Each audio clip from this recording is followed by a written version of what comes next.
Hyderabad's a rich history, and I would like to invite a great brother-sister duo, Mr. Ajay Berard, who is the author of When Abdali's Paniquin Trembled, and the sister Navjot Kaur, who have worked on it. May I request Mrs. Kamaldeep Kaur, Assistant Professor in Education, to moderate the session.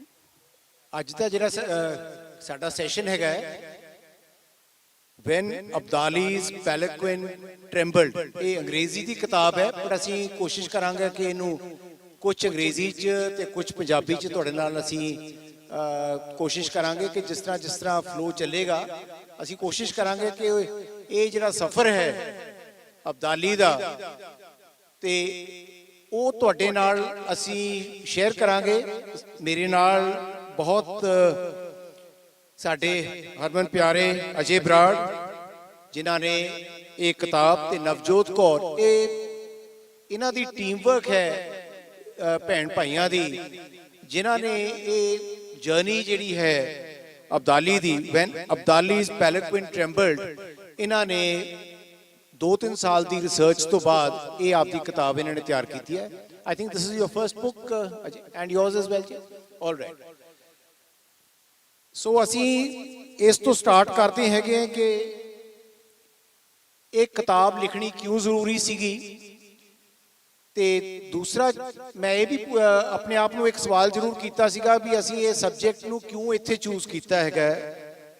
Abdali ਦੀ ਜਿਹੜੀ ਇਹ ਉਹਨਾਂ ਦੀ journey ਔਰ ਉਹਨਾਂ ਦੇ ਜਿਹੜੀ battles ਨੇ, ਭਾਵੇਂ ਪਾਣੀਪਤ ਦਾ ਹੈ ਜਾਂ ਉਸ ਤੋਂ ਬਾਅਦ ਦਾ ਹਿੱਸਾ ਹੈ, ਕਿਉਂਕਿ 1962 ਦਾ ਜਿਹੜਾ ਹਿੱਸਾ ਹੈ 1762 5 ਫਰਵਰੀ ਦਾ, ਉਹ ਸਾਨੂੰ ਸੰਗਰੂਰ ਡਿਸਟ੍ਰਿਕਟ ਸੰਗਰੂਰ ਨੂੰ ਬਹੁਤ ਅਹਿਮ ਹੈ,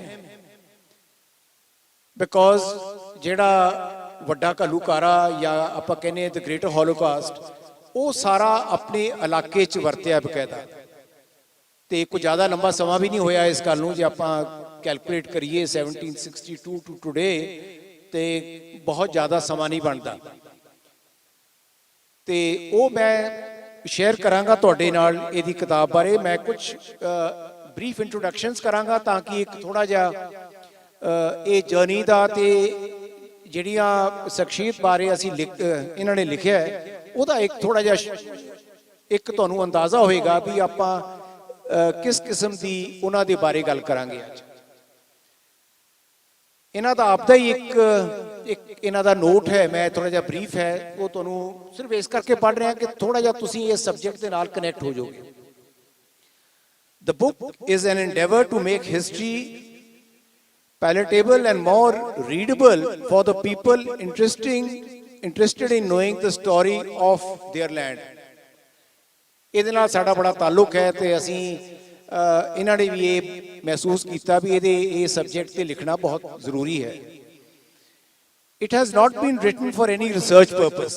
The objective of the authors is to set a discourse in the community and urge every Sikh to reflect on what has gone wrong. Why a community that had established a Raj always remained in Chardhi Kala, even in the times of trials and tribulations, is now stuck in, I can't read it very well, a quagmire of despair. The language has been kept simple for the purpose of making it a pleasant experience for a wide spectrum of readers without having them to consult a dictionary. So ਇਹਨਾਂ ਨੇ ਕੋਸ਼ਿਸ਼ ਕੀਤੀ ਹੈ ਕਿ ਬੜੇ ਸਧਾਰਨ flow ਦੇ ਨਾਲ ਇਹਦੀ ਜਿਹੜੀ ਇਹਨਾਂ ਨੇ ਬੰਤਰ ਬਣਾਈ ਹੈ ਉਹ ਹਰੇਕ ਰੀਡਰ ਤੇ ਬੜਾ ਆਸਾਨੀ ਦੇ ਨਾਲ ਉਹ ਪੜ੍ਹ ਸਕਣਗੇ। ਇਹਨਾਂ ਨੇ ਇਸ ਕਰਕੇ ਵੀ ਬੜੀ ਇੰਟਰਸਟਿੰਗ ਬਣਾਈ ਹੈ ਕਿ 3 ਜਣਿਆਂ ਦੀ ਇਹਨਾਂ ਨੇ ਇੱਕ ਸਟੋਰੀ ਵੀਵ ਕੀਤੀ ਹੈ, ਔਰ ਬਹੁਤ ਇੰਟਰਸਟਿੰਗ ਵੇ ਆਫ ਇਹਨਾਂ ਦਾ ਸਟੋਰੀ ਟੈਲਿੰਗ ਦਾ ਇੱਕ ਤਰੀਕਾ ਹੈ, ਉਹ ਬਹੁਤ ਹੀ ਖੂਬਸੂਰਤ ਹੈ। ਮੈਂ ਤਾਂ ਕਹਾਂਗਾ ਵੀ ਜਿਹੜੇ ਯੰਗ ਰਾਈਟਰਸ ਨੂੰ ਇੱਕ ਬੜਾ ਅੱਛਾ ਇੱਕ ਨਵਾਂ ਡਾਇਮੈਂਸ਼ਨ ਇਹਨਾਂ ਨੇ ਦਿੱਤਾ ਹੈਗਾ ਕਿ ਇਹਨਾਂ ਨੇ ਜਿਹੜੀ ਇਹ ਸਾਰੀ ਕਨਵਰਸੇਸ਼ਨ ਹੈ ਉਹ 3 ਲੋਕਾਂ ਦੇ ਵਿੱਚ ਇਹਨਾਂ ਨੇ ਇਸ ਕਿਤਾਬ ਨੂੰ ਕੰਪਲੀਟ ਕੀਤਾ। The right hand side of the book carries the conversation between 3 people, an old man, his nephew and an ever curious grandson. So ਤਿੰਨਾਂ ਦੇ ਵਿੱਚ ਇਹ ਕਨਵਰਸੇਸ਼ਨ ਹੈ। ਉਹਨਾਂ ਨੇ ਵੱਖਰੇ ਵੱਖਰੇ ਦਿਨਾਂ 'ਚ ਛੋਟੇ ਬੇਟੇ ਨੇ ਆਪਦੇ ਵੱਡਿਆਂ ਨਾਲ ਕੀ ਸਵਾਲ ਕੀਤਾ ਤੇ ਇੱਕ ਉਹਨਾਂ ਦਾ ਨੈਫਿਊ ਜਿਹੜਾ ਬਾਹਰ ਚਲੇ ਜਾਂਦਾ ਹੈ, ਉਹ ਆ ਕੇ ਉਹਨਾਂ ਨੇ ਕਈ ਫਿਲ ਇਨ ਦ ਗੈਪਸ ਉਹਨਾਂ ਨੇ ਆਪਣੀ ਜਨਰੇਸ਼ਨ ਦੇ ਹਿਸਾਬ ਨਾਲ ਕਈ ਚੀਜ਼ਾਂ ਉਹਨਾਂ ਨੇ ਆ ਕੇ ਸਮਝਾਈਆਂ ਨੇ। While the left hand side is dedicated to factual details, analysis and trivia. So ਸੌਖਾ ਹੋ ਜਾਂਦਾ ਹੈ, ਇੱਕ ਪਾਸੇ ਉਹਦੀ ਉਹ ਸਟੋਰੀ ਲਾਈਨ ਚੱਲ ਰਹੀ ਹੈ ਤੇ ਦੂਸਰੇ ਪਾਸੇ ਜਿਹੜਾ ਫੈਕਚੁਅਲ ਐਸਪੈਕਟ ਹੈ ਉਹ ਇਹਨਾਂ ਨੇ ਕਵਰ ਕਰਨ ਦੀ ਕੋਸ਼ਿਸ਼ ਕੀਤੀ ਹੈ। ਤੇ ਇਸ ਤੋਂ ਬਾਅਦ ਜਿਹੜਾ ਇੱਕ ਮੈਂ ਛੋਟਾ ਜਿਹਾ ਬਰੀਫ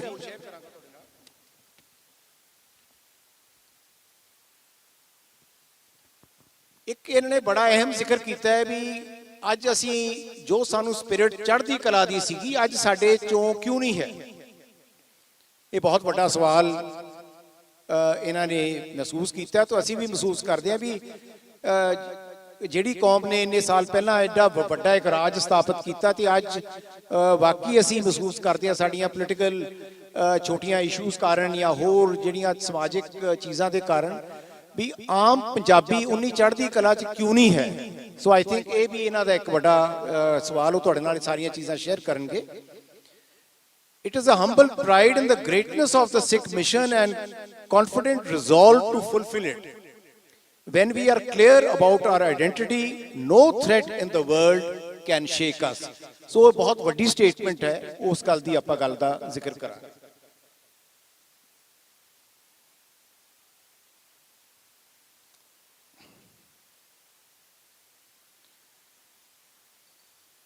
ਇਹ ਹੈ ਇਹਨਾਂ ਦੀ ਕਿਤਾਬ ਜਿਹੜੀ ਤੁਸੀਂ ਦੇਖ ਰਹੇ ਹੋ, A Sunlight Yellow, color covered with a turbaned horse rider jumps at you. ਵਾਕਈ ਤੁਹਾਨੂੰ ਉਹ ਦੂਰੋਂ ਆ ਕੇ ਤੁਹਾਨੂੰ ਕੁਝ ਸਵਾਲ ਵੀ ਕਰਦੀ ਹੈ ਕਿਤਾਬ ਤੇ ਉਹ ਆਨਸਰਸ ਇਹ ਆਪਣੇ ਆਪ ਦੇਣਗੇ ਤੁਹਾਨੂੰ। ਬੜੇ ਇੰਟਰਸਟਿੰਗ ਸਪੀਕਰਸ ਨੇ ਦੋਨੋਂ।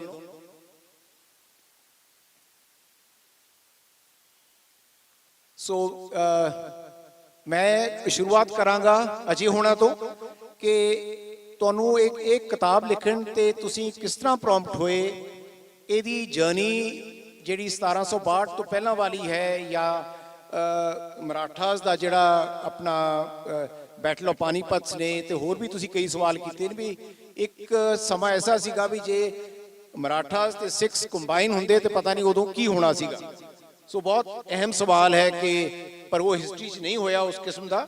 ਤੇ ਤੁਸੀਂ ਸਾਡੇ ਨਾਲ ਜਿਹੜੀਆਂ ਉਹਦੇ ਜਿਹੜਾ ਐਸਪੈਕਟ ਹੈ ਪੋਲੀਟੀਕਲੀ, ਦੂਸਰਾ ਜਿਹੜਾ ਐਸਪੈਕਟ ਹੈ ਤੁਹਾਡਾ ਮਿਲੀਟਰੀਲੀ, ਤੇ ਇਹ ਸਾਰੀਆਂ ਹੈਪਨਿੰਗਸ ਤੋਂ ਬਾਅਦ ਅਸੀਂ ਕੁਝ ਸਾਲਾਂ ਬਾਅਦ ਖਾਲਸਾ ਕੌਮ ਨੇ ਦੁਬਾਰਾ ਇੱਕ ਬੜਾ ਵੱਡਾ ਰਿਵਾਈਵਲ ਕਰਕੇ ਤੇ ਫਿਰ ਇੱਕ ਰਾਜ ਦੁਬਾਰਾ ਕਾਇਮ ਕੀਤਾ। ਉਹ ਸਾਰੀਆਂ ਗੱਲਾਂ ਦੇ ਨਾਲ ਮੈਂ ਤੁਹਾਡੇ ਨਾਲ ਅਜੇ ਹੁਣਾਂ ਨੂੰ ਸ਼ੇਅਰ ਕਰਾਂਗਾ ਕਿ ਉਹ ਇਸ ਕਿਤਾਬ ਦੀ ਸ਼ੁਰੂਆਤ ਤੁਹਾਡੇ ਨਾਲ।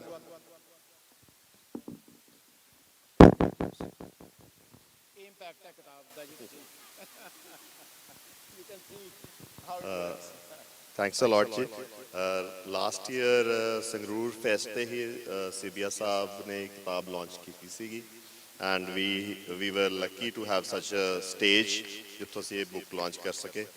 ਤੇ ਪਿਛਲੇ 1 ਸਾਲ ਦੇ ਵਿੱਚ ਸਾਨੂੰ ਲੋਕਾਂ ਦਾ ਬਹੁਤ ਹੀ ਪਿਆਰ ਪ੍ਰੇਮ ਮਿਲਿਆ। ਬੁੱਕ ਕਾਫੀ ਬਹੁਤ ਹੀ ਅਬਰੋਡ ਜਾਂ ਹੋਰ ਜਗ੍ਹਾ ਤੇ ਕਾਫੀ ਗਈ ਹੈਗੀ ਆ ਤੇ I had a chance to speak a number of seminars and number of share my thoughts regarding this book as well as this subject.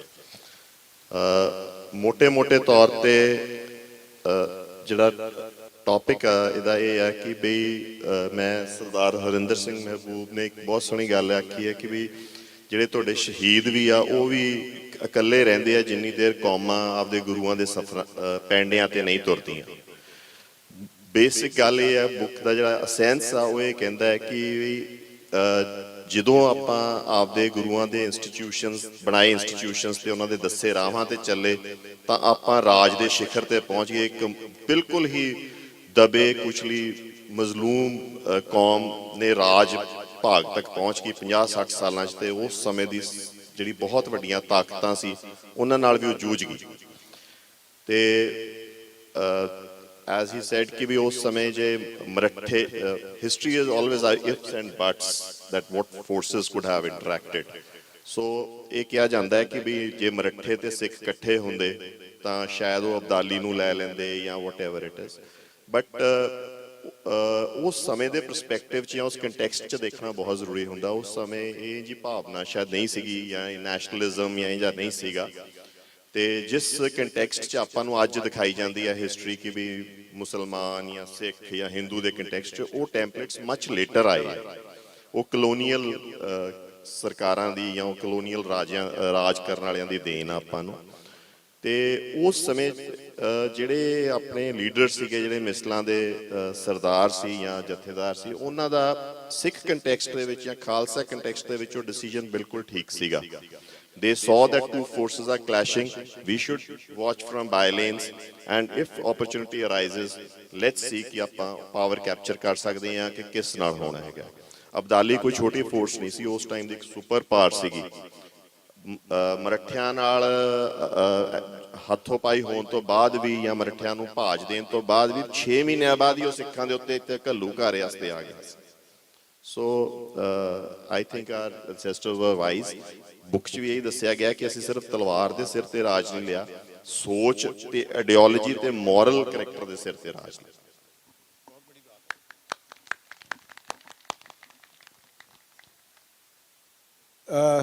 Before I shift to Navjot, ਮੈਂ ਇੱਕ ਸਵਾਲ ਇੱਧਰ ਕਰਾਂਗਾ ਪ੍ਰੋਫੈਸਰ ਸਾਹਿਬ ਨਾਲ, ਮੈਮ ਨਾਲ, ਕਿ ਇਹ ਜਿਹੜਾ ਜੋਸ਼ ਹੈ ਸਿੱਖ ਕੌਮ ਦੇ ਵਿੱਚ ਜਿਹੜਾ ਆਇਆ ਜਾਂ ਇਸ ਕਿਸਮ ਦਾ ਜਜ਼ਬਾ, ਉਸ ਤੋਂ ਬਗੈਰ ਅਸੀਂ ਸ਼ਾਇਦ ਇਸ ਕਿਸਮ ਦੀ ਫਾਈਟਿੰਗ ਫੋਰਸ ਨਹੀਂ ਸੀਗੀ ਕਿ ਅਸੀਂ ਐਡੇ ਵੱਡੇ ਹਮਲਾਵਰ ਨੂੰ ਜਾਂ ਇਸ ਕਿਸਮ ਦੇ ਮੁਕਾਬਲੇ ਨੂੰ ਅਸੀਂ ਉਹਨਾਂ ਨੂੰ ਫੇਸ ਆਪਾਂ ਕਰ ਸਕਦੇ। ਇਹਦੇ ਪਿੱਛੇ ਕੀ ਕਾਰਨ ਹੈ ਕਿ ਜਿਹੜਾ ਸਾਨੂੰ ਸਿਧਾਂਤ ਗੁਰੂ ਸਾਹਿਬ ਨੇ ਦਿੱਤੇ ਨੇ ਉਹ ਇੱਕ ਬਹੁਤ ਵੱਡਾ ਰੋਲ ਹੈ ਇਹਦਾ, ਤੇ ਕੀ ਮਹਿਸੂਸ ਕਰਦੇ ਹੋ ਵੀ ਇਹ ਸ਼ੁਰੂਆਤ ਕਿੱਥੋਂ, ਸਾਡੇ 'ਚ ਇਹ ਰੋਲ ਜਾਂ ਜਜ਼ਬਾ ਇਹ ਕਿੱਥੋਂ ਸਾਡੇ ਤੋਂ ਸ਼ੁਰੂ ਹੁੰਦਾ ਹੈ? ਤੁਸੀਂ ਜਰਾ ਸ਼ੇਅਰ ਕਰੋ।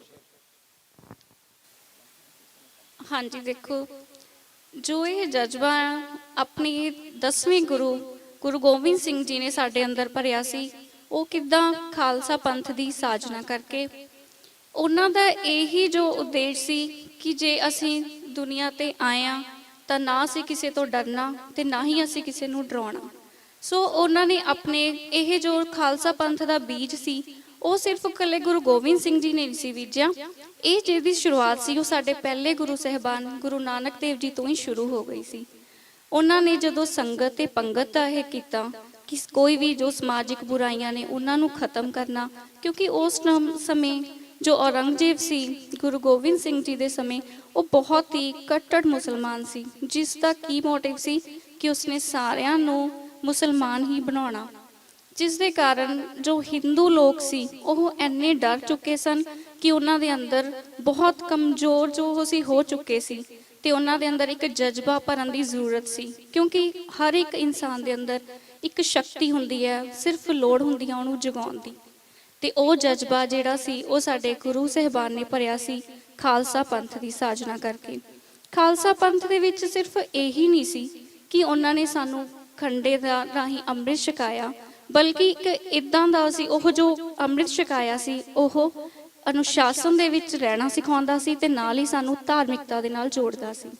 ਤੇ ਉਹਦਾ ਸਭ ਤੋਂ ਵੱਡਾ ਜਿਹੜਾ ਉਦੇਸ਼ ਸੀ ਉਹ ਕੀ ਸੀ ਕਿ ਅਸੀਂ ਸਮਾਜ ਦੀਆਂ ਅੰਦਰ ਦੀਆਂ ਬੁਰਾਈਆਂ ਨੂੰ ਖਤਮ ਕਰਨਾ ਤੇ ਨਾਲ ਹੀ ਆਪਣੇ ਅੰਦਰ ਇੱਕ ਮਿਠਾਸ ਰੱਖਣੀ ਆ, ਤੇ ਜਿਸ ਦੇ ਨਾਲ ਜੇ ਇਹ ਮਿਠਾਸ ਸਾਡੇ ਅੰਦਰ ਹੈ ਤਾਂ ਅਸੀਂ ਇੱਕ ਪਹਿਲਾਂ ਜੋ ਸਾਡਾ ਸ਼ੁਰੂਆਤ ਆ ਉਹ ਮਿਠਾਸ ਤੋਂ ਹੋਏਗਾ, ਪਰ ਜੇ ਇਦਾਂ ਨਹੀਂ ਹੋ ਰਿਹਾ ਤਾਂ ਅਸੀਂ ਸ਼ਸਤਰ ਵੀ ਚੁੱਕਣੇ ਆ।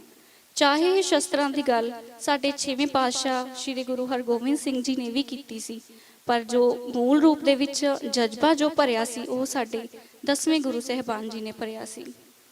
ਤੇ ਉਹਨਾਂ ਦੇ ਅੱਗੇ ਜਿਹੜਾ ਇਹ ਜਜ਼ਬਾ ਸੀ ਸਿੱਖਾਂ ਦੇ ਵਿੱਚ ਇੰਨਾ ਭਰ ਚੁੱਕਿਆ ਸੀ ਕਿ ਅੱਗੇ ਆਉਣ ਵਾਲੇ ਕਈ ਸਿੱਖ ਜਿਹੜੇ ਕਿ ਪਹਿਲਾਂ ਸਿੱਖ ਨਹੀਂ ਸੀ, ਜਿਸ ਤਰ੍ਹਾਂ ਕਿ ਆਪਾਂ ਕਹਿ ਸਕਦੇ ਹਾਂ ਬਾਬਾ ਬੰਦਾ ਸਿੰਘ ਬਹਾਦਰ ਜੀ, ਉਹ ਕੀ ਸੀ ਉਹਨਾਂ ਦੇ, ਉਹ ਤਾਂ ਪਹਿਲਾਂ ਬਹੁਤ ਇੱਕ ਵੈਰਾਗੀ ਸਾਧੂ ਸੀ, ਪਰ ਉਹਨਾਂ ਦੇ ਅੰਦਰ ਇੰਨਾ ਜਜ਼ਬਾ ਉਹ ਸਿਰਫ ਸਾਡੇ 10ਵੇਂ ਗੁਰੂ ਸਾਹਿਬਾਨ ਨੇ ਹੀ ਭਰਿਆ ਸੀ, ਤੇ ਜਿਨ੍ਹਾਂ ਨੇ ਇਹ ਸਾਡੀ ਸਿੱਖ ਹਿਸਟਰੀ ਨੂੰ ਇੱਕ ਨਵਾਂ ਹੀ ਰੂਪ ਦਿੱਤਾ ਸੀ ਕਿ ਸਾਡੀ ਸਿੱਖ ਕੌਮ ਜੋ ਹਿੰਦੂ ਮਤ ਨਾਲ ਜਾਂ ਕਿਸੇ ਹੋਰ ਧਰਮ ਨਾਲ ਸੰਬੰਧਿਤ ਸੀ ਉਹ ਆਪਣੇ ਧਰਮ ਨੂੰ ਨਹੀਂ, ਚਾਹੇ ਉਹਨਾਂ ਦਾ ਇਹ ਮੋਟਿਵ ਨਹੀਂ ਸੀ ਕਿ ਤੁਸੀਂ ਆਪਣਾ ਧਰਮ ਛੱਡੋ, ਉਹ ਚਾਹੁੰਦੇ ਸੀ ਕਿ ਤੁਸੀਂ ਆਪਣੇ ਅੰਦਰ ਇੱਦਾਂ ਦੀ ਸ਼ਕਤੀ ਪੈਦਾ ਕਰੋ, ਇੱਦਾਂ ਦਾ ਜਜ਼ਬਾ ਪੈਦਾ ਕਰੋ ਕਿ ਤੁਸੀਂ ਆਉਣ ਵਾਲੇ ਸਮੇਂ ਤੋਂ ਦੂਸਰੇ ਨੂੰ ਖਤਰੇ ਤੋਂ ਬਚਾ ਸਕੋ। ਮੈਂ ਇੱਕ ਗੱਲ ਹੋਰ ਕਹਿਣਾ ਚਾਹੂੰਗੀ ਕਿ ਸਾਡਾ ਜੋ ਸਿੱਖ ਪੰਥ ਸੀ, ਬਾਕੀ ਜੋ ਧਰਮ ਸੀ, ਆਪਾਂ ਇੱਥੇ ਧਰਮ ਦੀ ਗੱਲ ਨਹੀਂ ਕਰਦੇ, ਬਟ ਇੱਕ ਜੋ ਲਿਖਿਆ ਹੋਇਆ ਸਭ ਧਰਮ ਕੀ ਕਹਿੰਦੇ ਸੀ ਵੀ ਅਸੀਂ ਆਪਣੇ ਆਪ ਦੀ ਰੱਖਿਆ ਕਿਵੇਂ ਕਰਨੀ ਹੈ।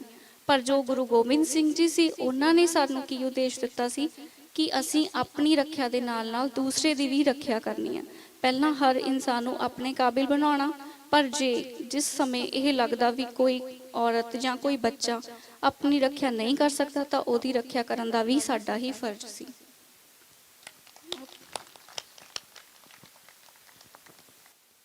ਮੈਂ ਸ਼ਿਫਟ ਕਰਦਾ ਹਾਂ ਕਨਵਰਸੇਸ਼ਨ ਥੋੜ੍ਹੀ ਜੀ ਨਵਜੋਤ ਵੱਲ, ਤੇ ਉਹਨਾਂ ਦਾ ਪਰਸਪੈਕਟਿਵ ਤੇ ਉਹਨਾਂ ਦੀ contribution towards the book.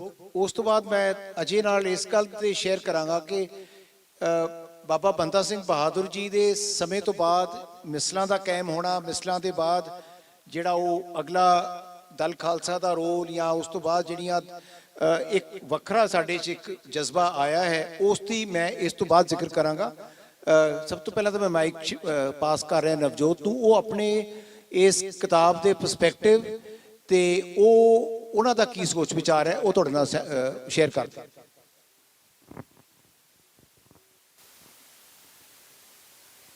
Thank you. Actually,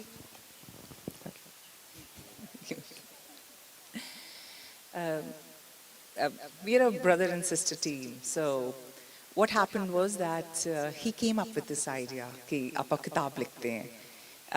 In fact, he started out earlier, and I was just called in to give advice on that. But later on, he somehow decided कि you write it because you're a better storyteller, and you start weaving it into a story. So mera perspective, I'm the writer. The words are mine and the thoughts are his. So all through the book, I had to make sure that somehow the words don't take precedence over the thought. Thought is more important. And it was a nice journey that we had, both of us. It was not only Abdali's journey, I would say, it was the journey of the Sikh Panth, how they became hawks from sparrows. And though the name is When Abdali's Palanquin Trembled, there's a reason for that. एक time सीगा जदों अब्दाली कुछ नहीं समझदा सीगा सिखां नूं, because we were considered as cowards, and we never gave him a standing fight. But after the Kalukara, there was a total, they realized that there's a beautiful line that no enemy he's not that great that you have to fear him. ਤੁਸੀਂ ਕੋਈ ਵੀ ਦੁਸ਼ਮਣ ਨੂੰ ਇੰਨਾ ਵੱਡਾ ਨਹੀਂਗਾ ਕਿ ਤੁਸੀਂ ਉਹਦੇ ਤੋਂ ਡਰੋ। ਕਲੂਕਾਰੇ ਤੋਂ ਬਾਅਦ ਉਹਨਾਂ ਨੇ ਸਟੈਂਡਿੰਗ ਫਾਈਟ ਦੇਣੀ ਸ਼ੁਰੂ ਕੀਤੀ, and what you call the hunted became the hunters. So you can say that those are my words. I wove them into a story, and we both worked in tandem, and thankfully it came out to be a good book. I would say that. The first draft was very childish, juvenile. If I have to revisit that first draft, I would, I'm literally ashamed of that. But we revisited, kept on revisiting each and every chapter. ਇਹਦੀ ਇੱਕ misconception ਹੈ ਲੋਕਾਂ 'ਚ, ਜਦੋਂ ਉਹ ਦੇਖਦੇ ਹੈ, they see the illustrations and they think of it as a children's book. It is not a children's book. If you look closely and read closely, it's more of a political statement. It's not a simple children's book. So I think this is a misconception that has to be removed. It's written in a very simple language because, again, our objective was very different. That it should, history normally is read by, when you say that I read history, tusi kehno ki banda intellectual hai, But we wanted that every person should have an access to history. So that's why we made it simple, and we started telling stories around history.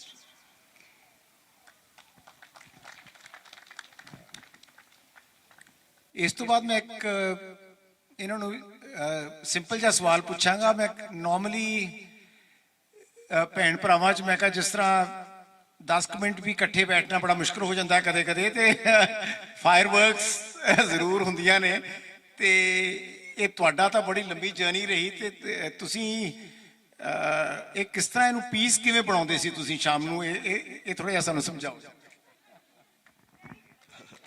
ਪਹਿਲੀ ਗੱਲ ਤਾਂ ਇਹ ਹੈ ਕਿ ਮੈਂ I am elder to her about 6-7 years, so I used to take precedence. I took advantage of that. ਤੇ second ਇਹ ਹੈ ਕਿ ਵੀ ਇਹ ਬੁੱਕ ਐਕਚੁਅਲੀ ਸਟਾਰਟ ਕਿਸੇ ਹੋਰ ਕਨਸੈਪਟ ਤੋਂ ਹੋਈ ਸੀ। ਇਵੈਂਚੁਅਲੀ ਵੀ ਥਾਟ ਕਿ ਹਿਸਟਰੀ ਉਹ ਇੰਪੋਰਟੈਂਟ ਹੈਗੀ ਹੈ ਜਿਹੜੀ ਅੱਜ ਨਾਲ ਆਪਾਂ ਰੈਲੇਵੈਂਟ ਕਰ ਸਕੀਏ। ਹੁਣ ਦੇ ਜੋ ਪਿਛਲੇ 20-30 ਸਾਲਾਂ 'ਚ ਪੰਜਾਬ ਨੇ ਦੇਖਿਆ ਤੇ ਉਸ ਸਮੇਂ ਨਾਲ ਉਹਨੂੰ ਕਿਵੇਂ ਆਪਾਂ ਲਿੰਕ ਕਰ ਸਕਦੇ ਹਾਂ, ਤੇ ਕਿੱਥੇ ਆਪਾਂ ਸਹੀ ਗਏ ਕਿੱਥੇ ਗਲਤ ਗਏ। ਉਦੋਂ ਇੱਕ ਡਿੱਗੀ ਕੁਚਲੀ ਕੌਮ ਇੰਨੇ ਰਾਜ ਤੇ ਪਹੁੰਚ ਗਈ ਤੇ ਅੱਜ ਨਿਹਿਲਿਜ਼ਮ ਰਨ ਕਰਦਾ। ਤਾਂ ਉਸ ਸਮੇਂ ਸਾਡੇ 'ਚ ਕਨਫਲਿਕਟ ਵੀ ਹੁੰਦਾ ਸੀਗਾ, ਕਿਉਂਕਿ ਮੈਂ ਅੱਜ ਇਹਨੂੰ ਕੁਛ ਲਿਖਵਾਉਂਦਾ ਸੀ, ਰਾਤ ਨੂੰ ਉਹਨੂੰ ਸੋਚ ਕੇ ਅਗਲੇ ਦਿਨ ਸਾਰਾ ਹੀ ਖਤਮ ਕਰਵਾ ਦਿੰਦਾ। So she had tough time, and sometimes it used to be that ਅਸੀਂ ਜਦੋਂ ਉਹਨੂੰ ਕੰਪਲੈਕਸ ਥਾਟ ਨੂੰ ਸਿੰਪਲਰ ਵਰਡਸ 'ਚ ਬ੍ਰੇਕ ਡਾਊਨ ਕਰਦੇ ਸੀ ਤਾਂ ਮੈਨੂੰ ਇਹ ਲੱਗਦਾ ਸੀਗਾ ਕਿ ਜੋ ਅਸੈਂਸ ਮੈਂ ਡਿਲੀਵਰ ਕਰਨਾ ਚਾਹੁੰਦਾ ਉਹ ਡਿਲੀਵਰ ਨਹੀਂ ਹੋ ਰਿਹਾ, ਮਤਲਬ I am not able to get the right thing out of it. So ਉਹ ਕਨਫਲਿਕਟਸ ਹੋਏ, ਅਸੀਂ ਲੜੇ ਭਿੜੇ ਵੀ ਬਹੁਤ। I made her weep number of times, but we were very clear ਕਿ ਵੀ ਕਰਨਾ ਹੀ ਆ, ਨਵੇੜਨੀ ਹੈ। In fact, we had an argument over the title of the book. I selected this, he didn't like it. He comes from a marketing background, he has an MBA, and he always used to say, कि title छोटा होना चाहिए। So, and just like, I remember he said once, कि Coke जिमें हैगा, you know, it's easier to say Coke. So, the title छोटा होना चाहिए, but I don't know, I stuck to this title, and somehow I won this battle. I think when you stick to theory, sometimes exceptions prove the rule. Generally, it is told in a marketing jargon that title should be a mnemonic which has 2 syllables at the most. Like Coke is even single syllables of, for example, the rocks, or they broke down Hindustan computer products to HCL. So that's a way you can get the recall of it. So I said that let's name it something like that.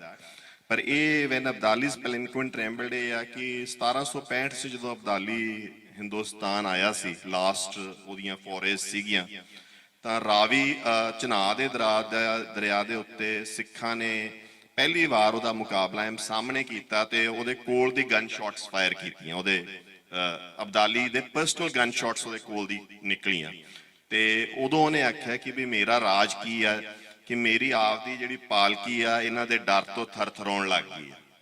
So that is when we say when Abdali's palanquin trembled, ਕਿ ਇਹ ਜਿਹੜੇ ਪਠਾਨ ਜਾਂ ਅਫਗਾਨ ਇਹ ਕਹਿ ਕੇ ਆਉਂਦੇ ਸੀਗੇ ਕਿ ਇੱਕ ਵਾਰੀ ਜਿੱਥੋਂ ਸਾਡਾ ਘੋੜਾ ਲੰਘ ਜੇ ਉੱਥੇ ਤਾਂ ਘਾਹ ਵੀ ਉੱਗਣਾ ਭੁੱਲ ਜਾਂਦਾ ਹੈ। ਉਹ 20-50 ਸਾਲਾਂ ਜਾਂ 40 ਸਾਲਾਂ ਦੇ ਵਿੱਚ ਖਾਲਸੇ ਨੇ ਉਸ ਪੁਆਇੰਟ ਤੇ ਖੜਦੇ ਸੀ ਕਿ ਉਹਨਾਂ ਦਾ ਜਿਹੜਾ ਸਭ ਤੋਂ ਸੁਪਰੀਮ ਕਮਾਂਡਰ ਸੀ ਉਹਦੀ ਕੰਬਣੀ ਛੁੱਟ ਜਾਂਦੀ ਸੀ ਜਦੋਂ ਉਹਨਾਂ ਦੇ ਘੋੜਾ ਸਵਾਰਾਂ ਨੂੰ ਦੇਖਦਾ ਸੀ। Thank you, that was wonderful. ਜਿਹੜੀ ਤੁਸੀਂ ਨਾਂ ਦੀ ਗੱਲ ਕਰਦੇ ਹੋ, ਤੁਹਾਡੇ ਆਪ ਦੇ ਨਾਂ ਵੀ ਇਸ ਤਰ੍ਹਾਂ ਹੀ ਨੇ, ਅਜੇ ਲਾਈਕ ਕੋਕ, ਨਵਜੋਤ, ਉਹ ਥੋੜਾ ਜਿਹਾ ਸੋ ਆਟੋਮੈਟਿਕਲੀ ਤੁਹਾਡਾ ਉਸ ਗੱਲ ਤੇ ਕਨਫਲਿਕਟ ਹੋਣਾ ਹੀ ਹੋਣਾ ਸੀਗਾ। I can understand. ਨਾਮਾਂ ਦੇ ਉੱਤੇ ਅਜੇ ਕਿ ਮੈਂ ਆਪਦਾ ਨਾਮ ਅਜੇ ਬਰਾੜ ਲਿਖਿਆ ਤੇ ਨਵਜੋਤ ਨੇ ਨਵਜੋਤ ਕੌਰ ਲਿਖਿਆ। ਇਹਦੇ ਬੁੱਕ ਦੇ ਸਟਾਰਟਿੰਗ 'ਚ ਹੀ ਮੈਂ ਇਹ ਲਿਖਿਆ ਕਿ ਵੀ ਖਾਲਸਾ ਹੋਣਾ ਕੋਈ ਐਡਾ ਸੌਖਾ ਕੰਮ ਨਹੀਂਗਾ। ਇਹ ਗੁਰੂ ਦੀ ਰਹਿਮਤ ਹੋਣੀ ਚਾਹੀਦੀ ਹੈ ਜਾਂ ਤੁਹਾਡੇ ਤੇ ਬਖਸ਼ਿਸ਼ ਹੋਣੀ ਚਾਹੀਦੀ ਹੈ ਕਿ ਤੁਸੀਂ ਪੂਰਨ ਖਾਲਸੇ ਹੋ ਸਕਦੇ ਹੋ।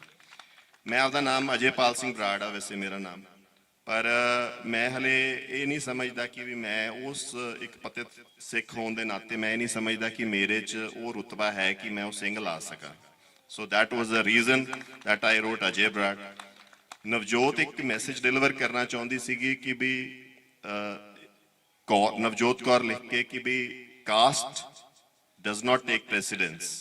This is a time ਆਪਾਂ ਨੂੰ ਹਟਾਉਣੀ ਚਾਹੀਦੀ ਹੈ ਬਿਕੋਜ਼ ਅਸੀਂ ਇਹਦੀ ਲੈਫਟ ਲਾਈਨ ਤੇ ਪਹਿਲੀ ਇਹ ਲਿਖੀ ਆ ਕਿ ਜਦੋਂ ਇਹ ਰਾਜ ਲਿਆ ਰਤਨ ਸਿੰਘ ਭੰਗੂ ਨੇ ਦੱਸਿਆ ਕਿ ਛੀਂਬੇ ਕਮਾਹਾਰ ਹੈ ਆਪਣਾ ਹੋਰ ਜਾਤਾਂ ਜੱਟ ਰਾਜਪੂਤ ਬ੍ਰਾਹਮਣ ਸਭ ਨੇ ਰਲ ਕੇ ਇੱਕ ਰਾਜ ਨੂੰ ਲਿਆ ਸੀ ਇਹਦੇ ਵਿੱਚ ਕਿਸੇ ਇੱਕ ਫਿਰਕੇ ਦਾ ਜਾਂ ਕੌਮ ਦਾ ਜਾਂ ਇੱਕ ਕਾਸਟ ਦਾ ਹਿੱਸਾ ਨਹੀਂ ਸੀ ਜੋ ਕਿ ਅੱਜ ਆਪਾਂ ਨੂੰ ਸਿੱਖਣਾ ਬਹੁਤ ਜ਼ਰੂਰੀ ਹੈ